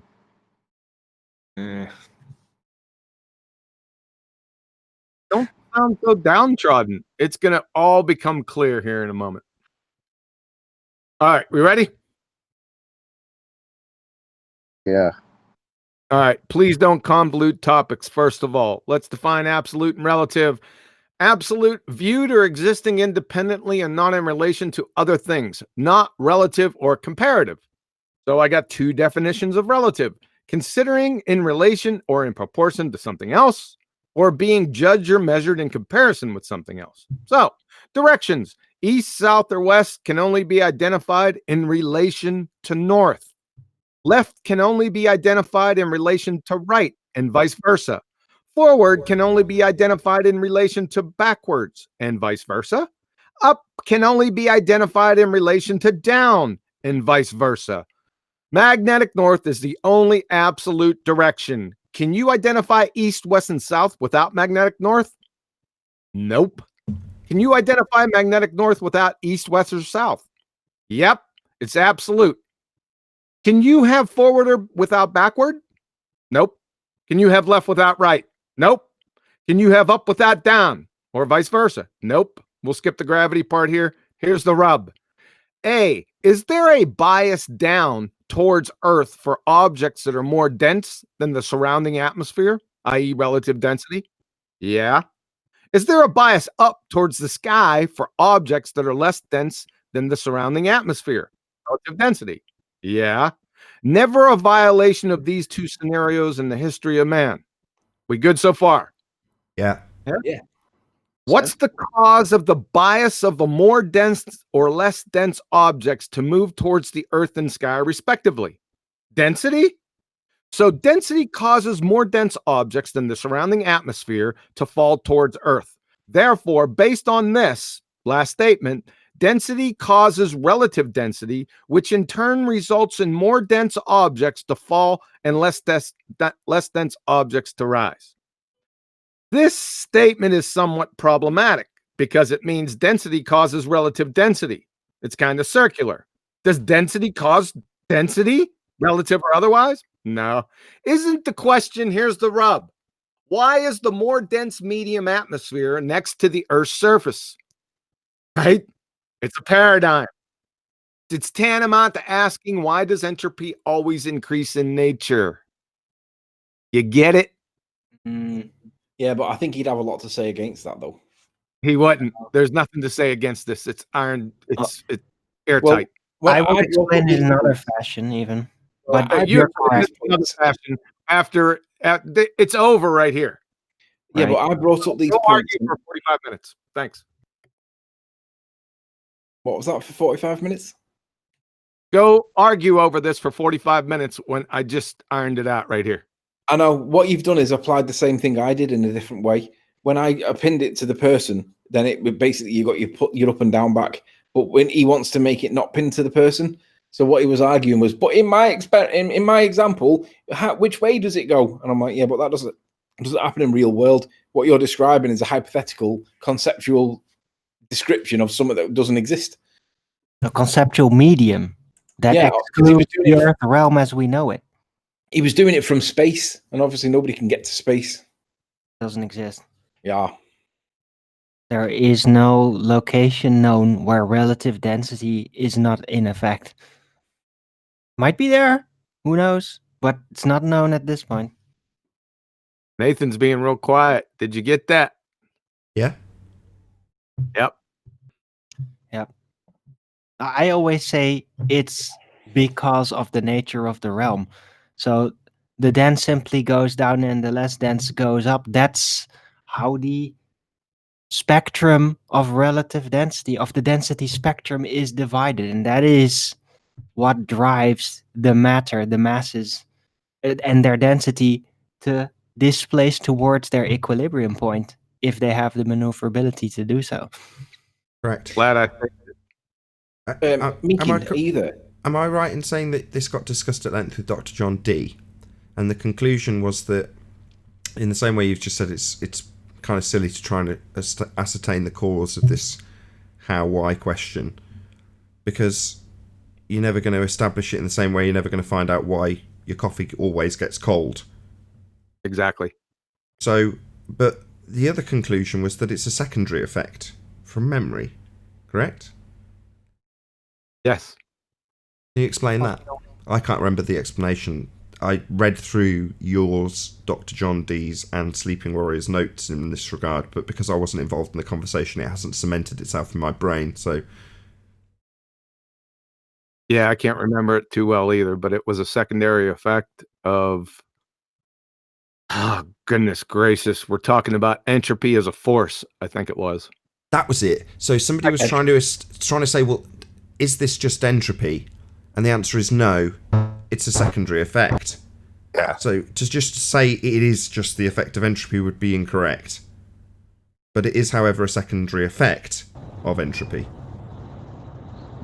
Yeah, Adam was there. Well, Adam, do you say it was a physical manifestation as a secondary effect of a result of the natural law that it will follow the entropy, and the entropy resulted in the equilibrium establishment with regards to density and buoyancy. Yeah, I can't remember exactly, Nathan. Sorry. Hold on. The entropy force is basically only applicable to situations where an equilibrium hasn't been found yet. That's when that force really becomes apparent. Because in equilibrium situation, entropy has already happened as much as it could in that state, or at that level. Right? Yeah, but is entropy really a force or is it an effect? Oh, here we go. It's the same. We're talking about how and why. We're not talking about a cause and effect. Did we just cover this 20 seconds ago? Entropy really is the thing, though. We do see it. Yeah. Right.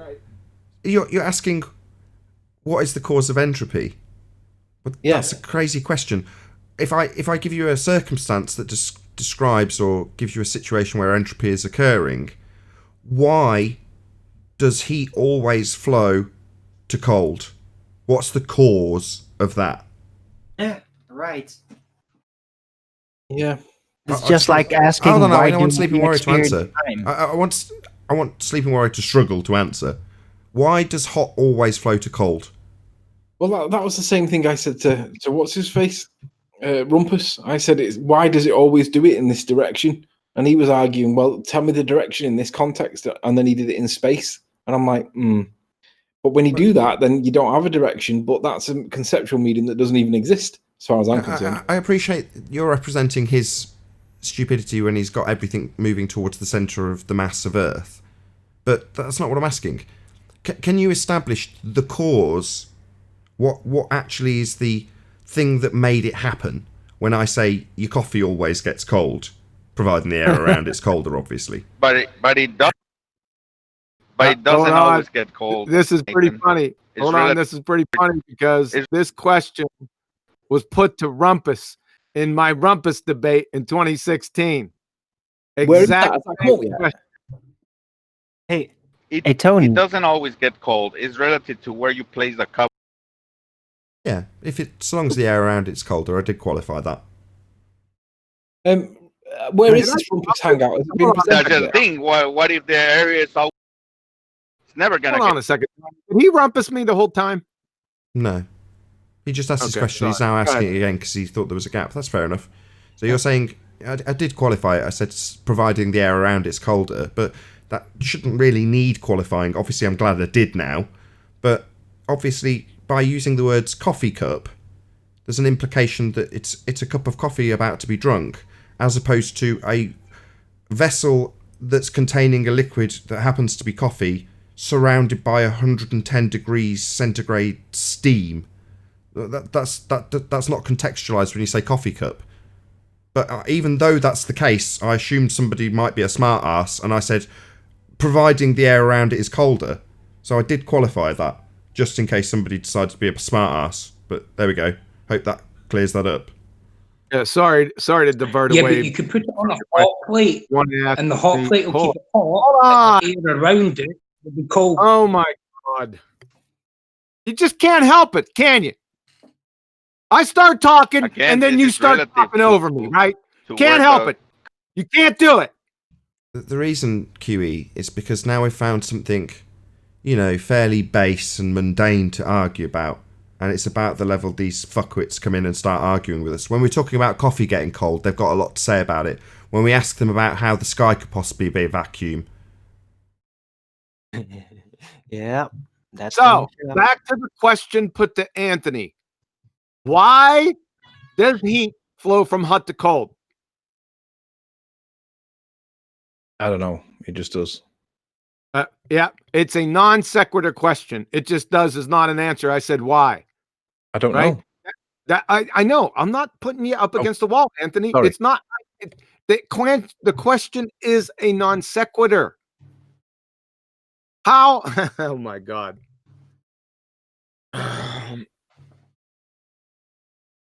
It just needs the comparison now. In the same vein, you saying, why does something less dense always go, relative to me, up? And from its position, why are things less dense going down? Well, you can't answer that question. You can't tell me the cause of that, basically. Right, and you the can't. question is, Mel. Nathan, I wrote a poem. Would you read it out for me, please? We're talking about relative density disequilibrium versus gravity, and you want me to read a poem? Yeah. No, I'm good, thank you. Oh, come on. I wrote it for you. I don't care about your infatuation with me. We're talking about gravity and the lies that we've been told. You have a really thick accent, so a lot of people wouldn't understand if I read it out, but you're good at these things, so I was hoping you could read it out for me. You've asked me that, and I've said no. And I've given you the reason. Oh.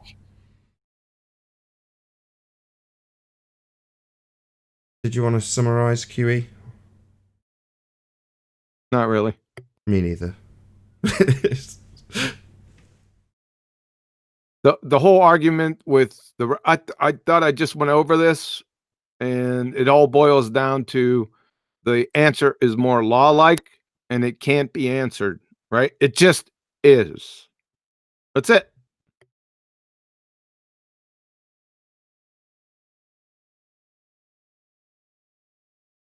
I know I went through it fast, but you got it on tape, right? Yeah. No, perfect. I do remember you going through it a couple of times before, in terms of relative directions and magnetic north. But it's not new, but... I put a lot of work into this poem, Nathan. I'm really disappointed. Yeah, I would imagine so, infatuated chap. There's a time and a place, though, and this is not the right time. Yeah, it is. Why? It's all about flat Earth and how, you know, you can be deceived and... Let's take a vote. Who wants to hear Chris's poem? I can't read out because I get nervous, and like I said, my accent's really thick. My mic's not the best, so like I'd like Nathan or Quantum to. Go ahead, put it in live stream. Put it in live stream. Let me evaluate it before you say anything.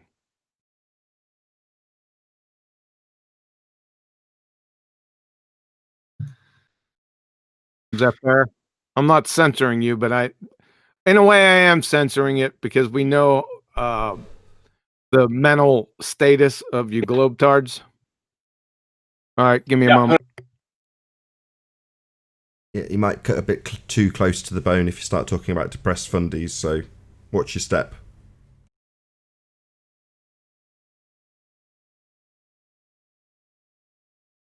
It didn't start off well. Elder sister vomits blood. Lovely. Ew.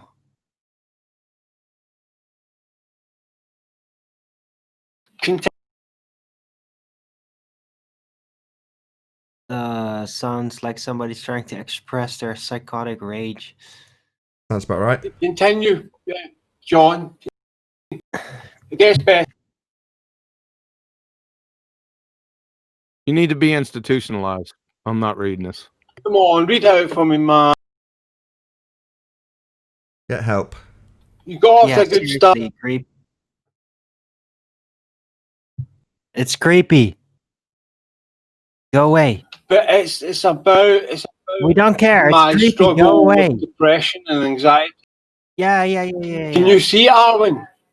No. Read it out, Arwen. No, we don't know, want your Chris. bloody psychotic rage poetry, please. Okay, John, can you finish reading it? I already said get help. I know, but after you read. Okay. Oh, that was beautiful. John, man, you read the first Let verse. it You go, may as well buddy. read the. Let it go. This is weird, Chris. Yeah, this is kind of weird.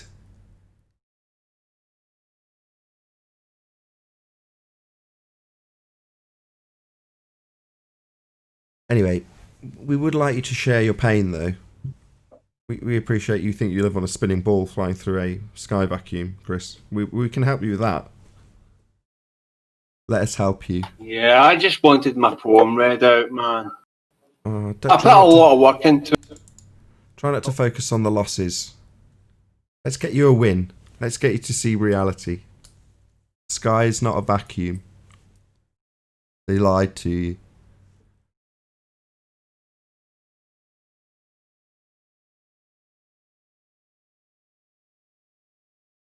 Zanuck has an answer to why heat moves from hot to cold. Just want to let you know. He said it's especially for you guys to read it out because I put a lot of work into it. Are you drunk? I say again. Zanuck has an answer to why does heat move from hot to cold? Isn't this one of the most simple questions in physics? So just want to let you know. I don't know if he's in here. It's the why. Yeah, that's the problem. You're asking why. I mean, if you say what would describe that effect of heat flowing from hot to cold, well, that's entropy increasing. But why? That's a whole different kettle of fish. He can't give you the answer. I mean, it was nice that when you asked Sleeping Warrior, he just said, I don't know. It's just brutally honest immediately, so you can move on swiftly.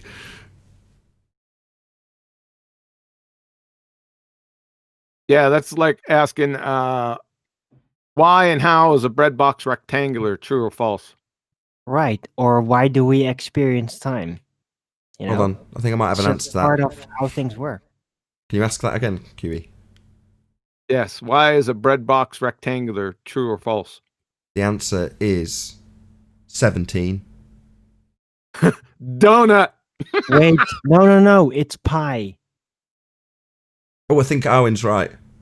Did you say 17? Yeah, I did it. Both pastry and numerical. Yeah. Triglycerides.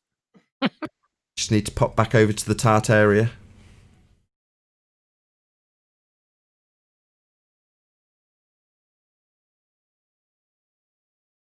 This thing on? Yeah, it's on.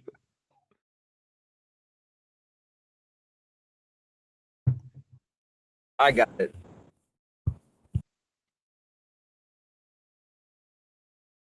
Hello.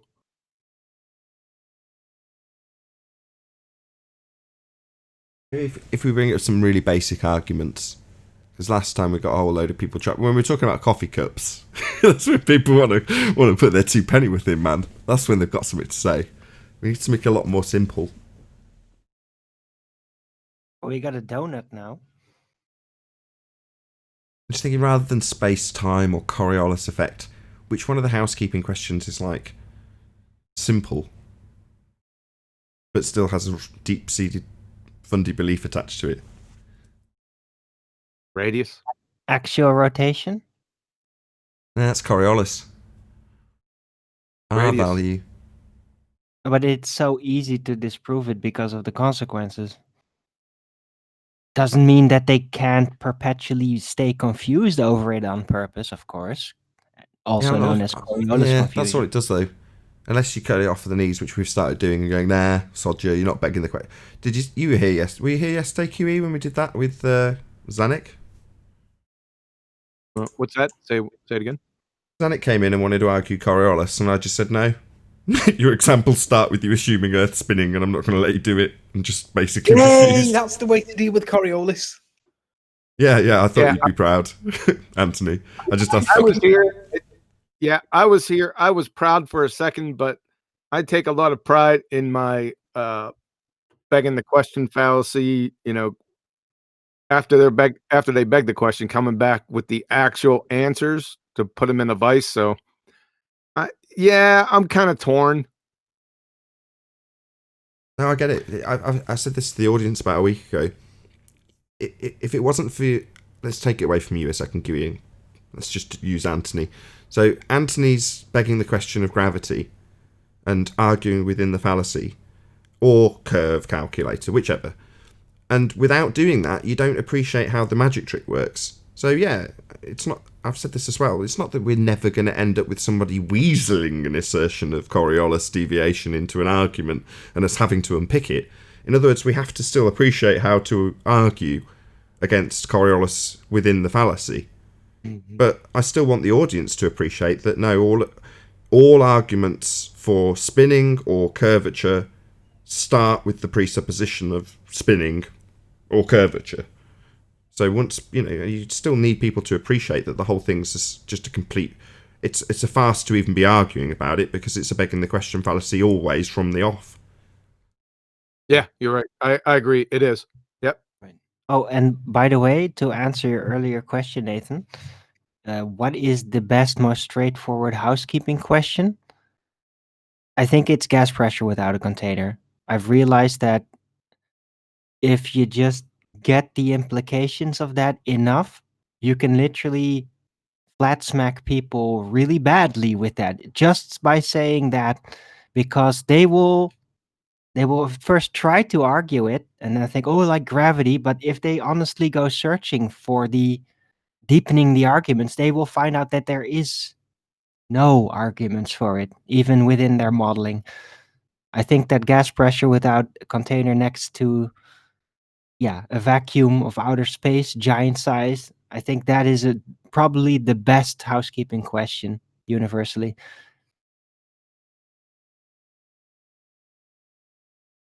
That wasn't his question, was it? What was his question exactly? Well, regardless, I completely agree.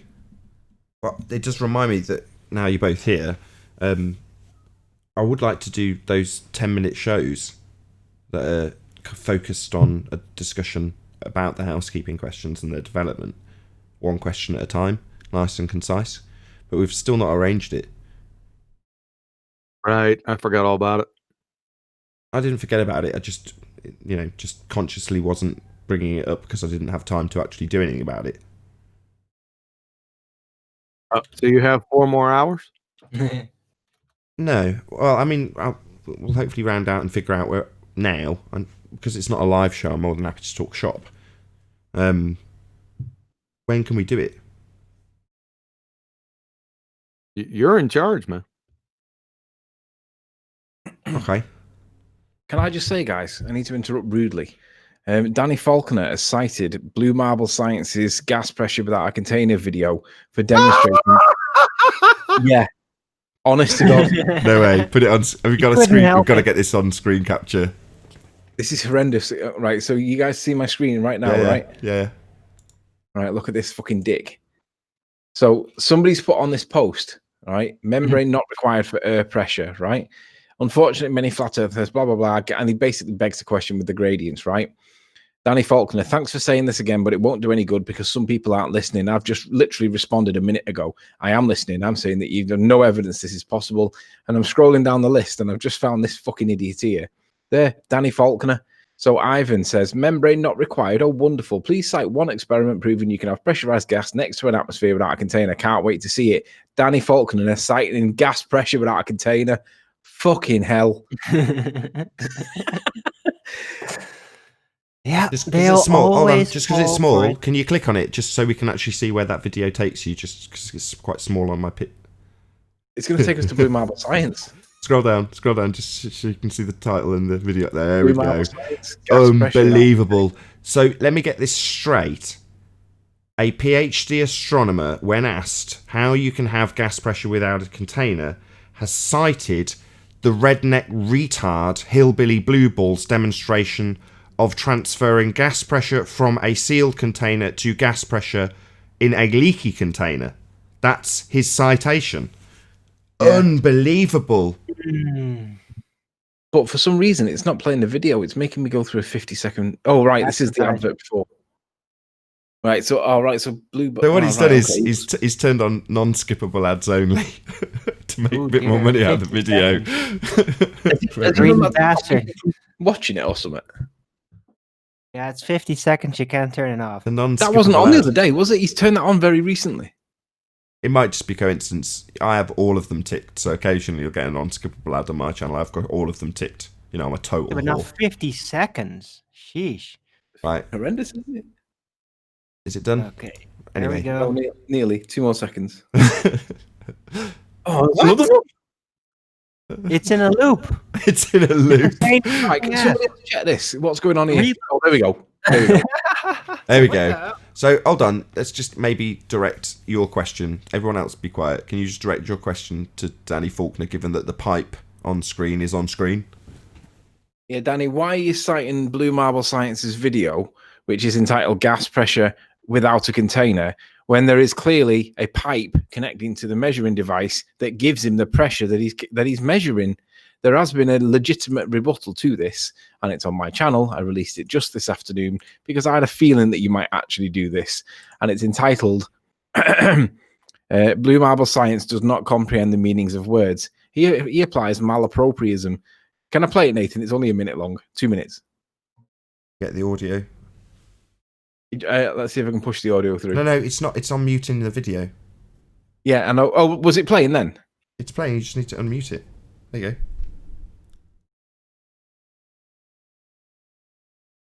We don't have any sound, but just let it play through anyway.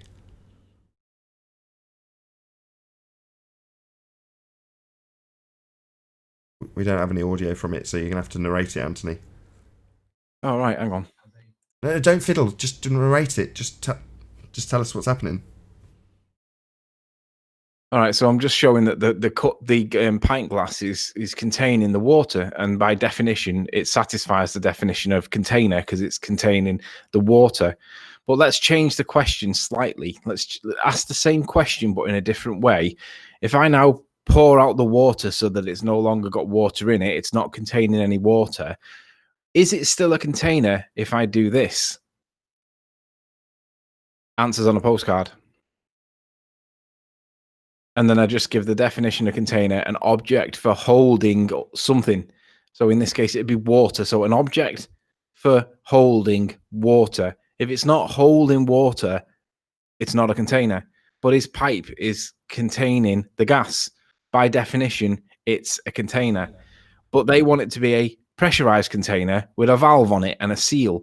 Well, that would only be necessary in a vacuum, because if we had a vacuum, then you would need a container with a ceiling on it to contain the pressure. But we don't live in a vacuum. We must live in a containment, because you can't have gas pressure next to a vacuum without a container. So it's a container, Danny Faulkner. His setup's a container. I'm done. Wow, that last part was very convincing with all the arrows and the F word. And Okay, can I just get it in real quick, because I was in a meeting just listening to this nonsense, and all I have to say is wow. It's like Doctor, wow. Gas pressure without a container, and you cite this moron that's got 2 of them in his video. Doctor, really, doctor? I like to point out it is difficult to get a man to understand something when his job depends on not understanding it. yes, that's a good conundrum you just pointed at. I wouldn't be surprised if at some point, if like a curvature was argued, that he would actually bring back boats going over the horizon, just like that. Of course, they always Because they always do. Hold on, just 1 second. You're on screen, QE. Go ahead. This is my answer. And to those of you who are on the globe side, ask yourself this. Does it concern you that a PhD astronomer, pseudoscientist who is the purveyor / priest of your religion, refers to hillbilly blue balls to demonstrate you can have gas pressure without a container? If I was a baller right now, I'd be hanging my head in shame. Can you imagine Well, if they don't understand it, they're probably celebrating, because they probably don't. Go ahead, buddy. Let's paraphrase this into something that we would need to argue on our side to make a point, right? I can't think of one. There must be a comparison that we'd need to demonstrate something to support an assertion or something like that. Yeah, like we would use it. We would use it to demonstrate that you can have a gas pressure gradient in a container. Can you imagine if we were trying to say something and then demonstrating it with a container when we said it's not a container? They'd be all over this like a rash. And it's like, why are they not? I mean, I tried to ask Rumpus, why is he supporting this? He said, well, you need to have a pressurized container to have gas pressure. And I'm like, yeah, but we have gas pressure, so it has to be a pressurized container, doesn't it? It has to be a sealed container. But I just don't know how to get past. I can't see how the ballers don't see this. Right, it is a pressurized container. It's got a valve measuring the level of pressure inside it. I can't quite believe that's their rebuttal. It's a magician's trick. It's like, oh, this is not a very good trick. It's not a container. It's not a good trick. I can see the container. It's about 30 foot long. Yeah, it's not a very good trick. No. We can all see it. It's right there. Like, what? I don't understand this crap. This is ridiculous. That's what they're relying on. They're relying on people just reading the headlines, not understanding what they're actually seeing, and then just going with that. That's the trick. Very superficial. And then Mr. PhD backs this up. which is worse, Mr. PhD remaining silent when Nathan Thompson asks a question, or Mr. PhD posting this vid of a container? That's a toss-up. Which one's worse? That's a toss-up. But the same guy did both. He was probably better off just being quiet and not engaging, because this right now, what you just did, Doctor, this is a joke. This is a sad joke. Yeah, he just tapped into the wrong argument, buddy. Well, that just proves a PhD means nothing. or that at least the PhD Exactly. That prevent sound one from effect doing right very there. stupid things. Seize him.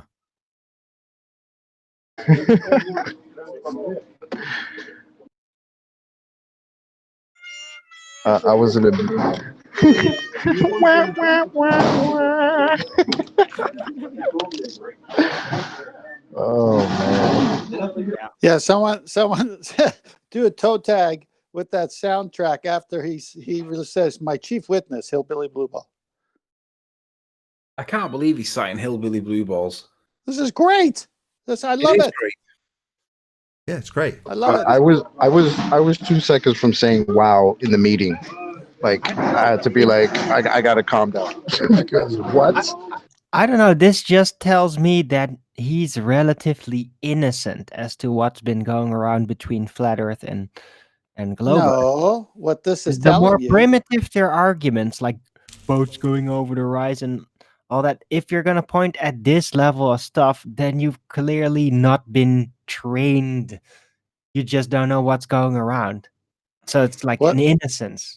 No innocence here. He was asked a direct The question. innocent stupidity. Can Yeah, I finish? but hold on. I waited What- for you to finish. What it shows you is that He's- he's done a Google search because he's been troubled by the question, and that's his result.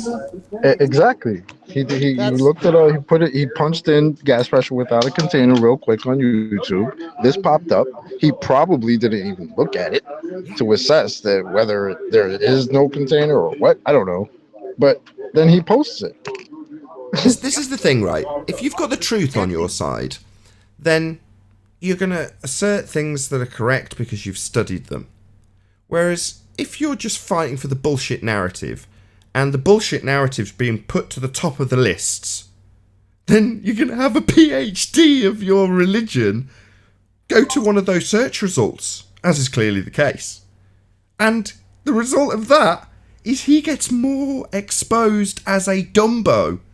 He cited Hillbilly Blue Balls. It doesn't get any better than that. Yeah, this is so bad. And didn't he say that you guys were getting all your answers? You couldn't answer the flat earthers' questions because you were going where? To the internet. That's what he said, remember? Pure projection. So the reason people can't answer flat earth claims is because they're going to the wrong sources. He gets posed one question that's met with total silence and is then followed up with a Google search, and the result is Hillbilly Blue Balls.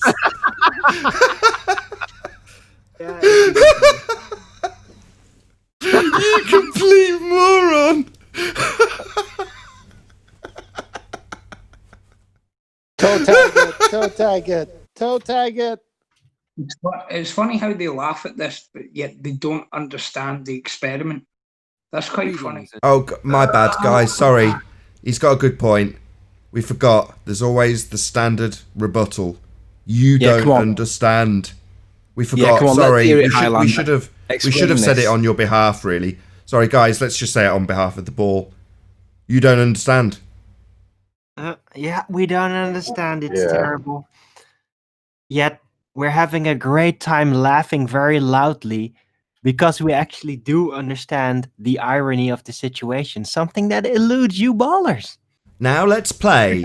Are you as dumb as a PhD? Dun dun dun dun dun dun dun dun dun dun dun. Highlander, is a 30-foot long pipe a container?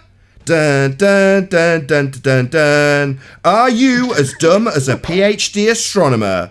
Is a pipe a container, Highlander? How dumb are you? I never said it wasn't, and neither did So they. by you saying you haven't said it isn't, would you say that it is? No, what I said was you didn't understand the purpose of the experiment. Is Yeah. a 30? You It's a asked yes for- or no. you Let's asked just for an see. example, I'm going to edge on the side of yes. You're as dumb as this PhD astronomer. So I'll ask again. It's a closed question with a yes or no answer. Is a 30-foot long pipe a container? Yes or no, Highlander? Dun dun dun dun dun dun dun dun dun dun dun. You too may be as dumb as a PhD astronomer. Find out soon with Highlander's answer. Depends what you're putting in it. Depends on whether it would contain it or not. If it doesn't contain what you put in it, then no, it wouldn't be a container. Oh, okay. If It's containing. It is containing. It is containing butane. So you would say because it's containing butane, it would be by definition a container then. And that just confirms my point that you don't understand the purpose of his experiment. Sorry, I'm not asking about the experiment. I'm asking about a pipe, and you still yet to give me a yes or no answer to a closed question. Is a 30-foot long pipe a container? You don't need to talk through the question so you can ignore it again. I'm going to ask it concisely and see if you give a yes or no question. So far, it seems, Highlander, you are as dumb as this PhD astronomer because you're skirting the question rather than giving a yes or no answer. I'll ask it again, fourth time. Is a 30-foot long pipe a container, given that based on your parameters that if it contains something, it is a container? Yes or no? Pipe, container, yes or no?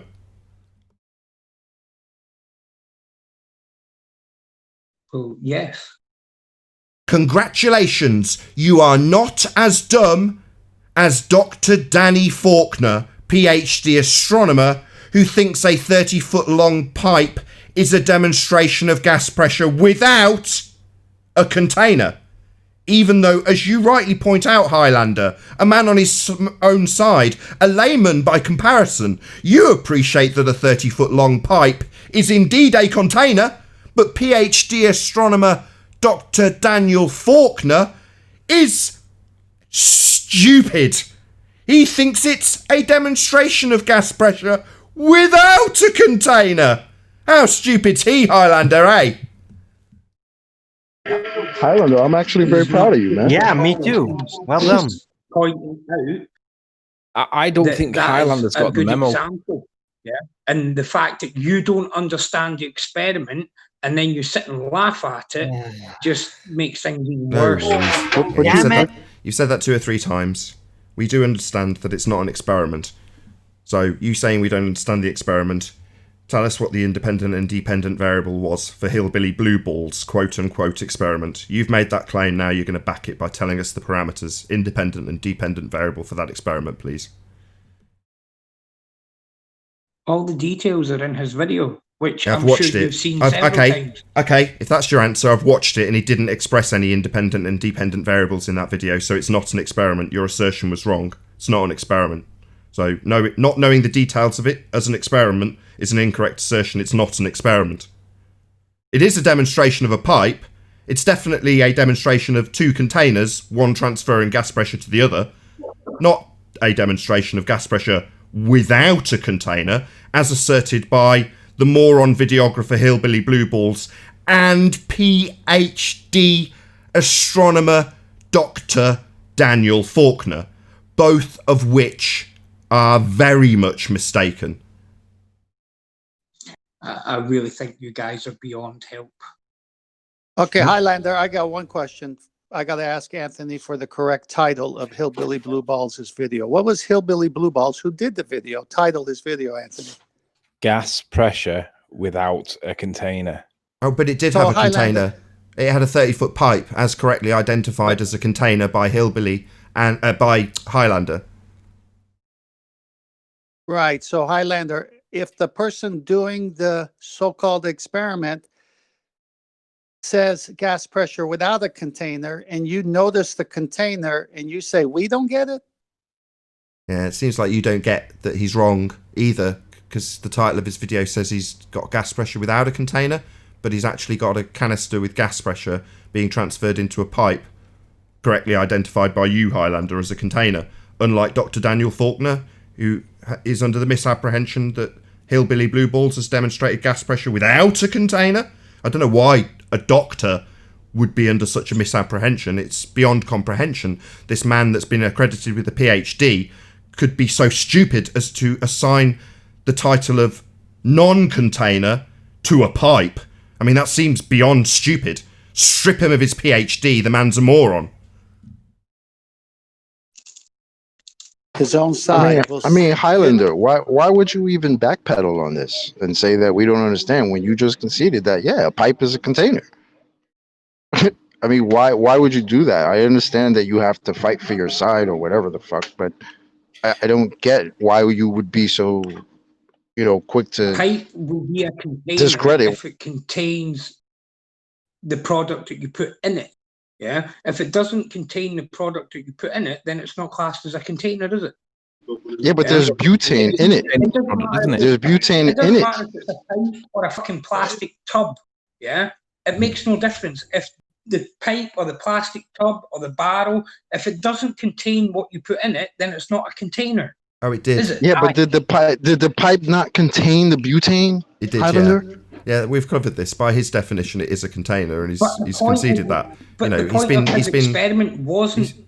it's it not an had nothing to experiment. do He keeps with the saying it, actual so pipe. yeah, it's just It going to was start all to to piss do me with off. the pressure You're just going to gradient, start to piss and me off, because Highlander. you It's don't not an experiment. understand that- So Highlander, it's not an let him have it. experiment. Problem. Hello. Try to listen to what I'm saying to you. It's the second time. It is not an experiment. It did not have a natural phenomena. It did not have a presumed cause independent variable laid out in a hypothesis with a null. It's not an experiment. You keep calling it an experiment and saying we don't understand it. We understand that the assertion the video is making by way of demonstration is that he can demonstrate gas pressure without a container, but he doesn't do that. He transfers gas pressure from one container to another. However, the problem isn't that you correctly identify it as a container, which it is. The problem is that a PhD astronomer who has claimed to refute all flat earth claims and has also asserted that the people who can't refute flat earth claims are simply looking in the wrong place, has had a question posed to him: how do you have gas pressure without a container? And what he's done to overcome that problem, which he couldn't answer when asked by Nathan Thompson at the Flat Earth International Conference, was to go and Google search it and then cite redneck retard hillbilly blue bowls as an example of gas pressure without a container because he's a moron. That's the problem. Right. Okay. Maybe. Yeah. I said, and maybe I should have said his example, right? Okay. Maybe. What maybe about his that would have been a example? better word to use. What, we right? don't understand But his example. Do we not of the understand his pressure example? gradient was to show you that eventually, when the pressure equalizes at the top, you don't need the container to be sealed in order for the gas to stay there, because everything, the pressure gradient equalizes all the way up. Inside the atmosphere, isn't he? The pressure of the earth. Do it in a vacuum and then let us know what happens. No. Sorry, we've covered that as well, Highlander. So you believe It wouldn't matter if. Sorry, I was trying to explain something to you. Clearly, that means continue talking indefinitely and don't listen to me, right, Highlander? That clearly means don't listen to my response. Yeah, I heard. I don't need you to repeat it through my rebuttal. I'd like you to listen to my rebuttal. You are under the impression that that pipe with butane at the bottom, a gas pressure gradient inside the pipe being a container, that will not equalize with the surrounding air. That's what you are asserting. I'm not asking you to respond. I'm summarizing what you are asserting. Now I'm going to assert that entropy will still increase. That given enough time, not only will the gas fill the available volume and leave the pipe, but the pipe will also succumb to the effects of entropy and degrade. Not only will the pipe degrade, but every single brick in the house behind the pipe, given enough time, will eventually succumb to the effects of entropy and turn to dust. So no, given enough time, not only will the gas fill the available volume, contrary to this assertion that you're making now, that it must be a sealed what now? Oh, a sealed container to maintain gas pressure. That's wrong also. Entropy is a law of nature and will take a hold of that pipe the same as it'll take hold of the gas inside the pipe and the house behind it.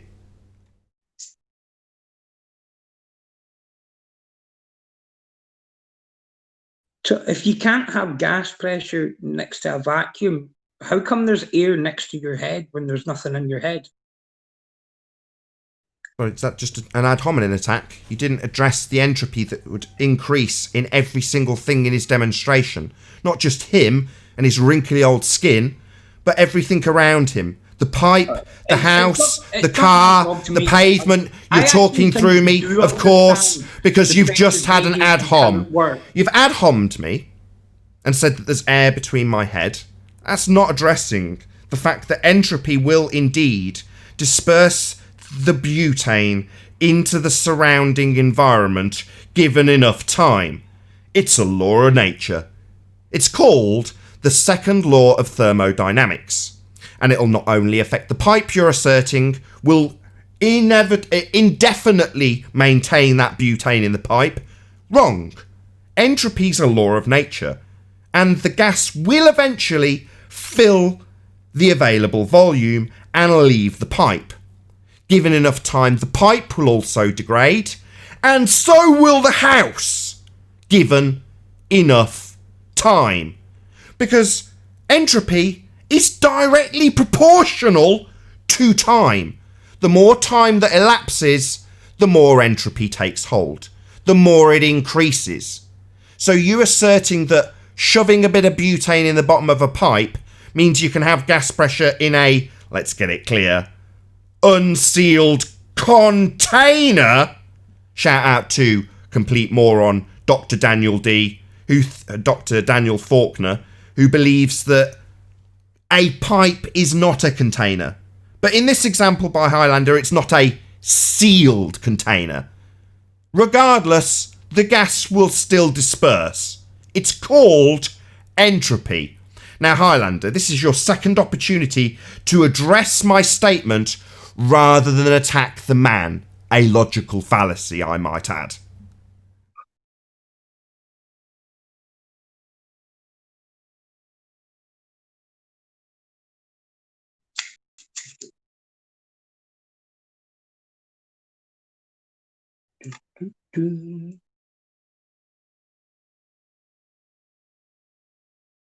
And with that incredibly protracted silence, I will say a huge, massive, enormous thank you to all of you who tuned in on the Nathan Oakley 1980 premiering stream for hopefully smashing the super chat, liking, commenting, sharing, subscribing, and all that good stuff.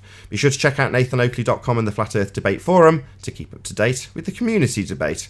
Another massive thank you to all of today's Discord and G Plus panel for making this after show. It's not even after show, this exclusive Uncut show possible. I've been Nathan Oakley, and I'll see you all in the next video. Oh, what a day! What a lovely day!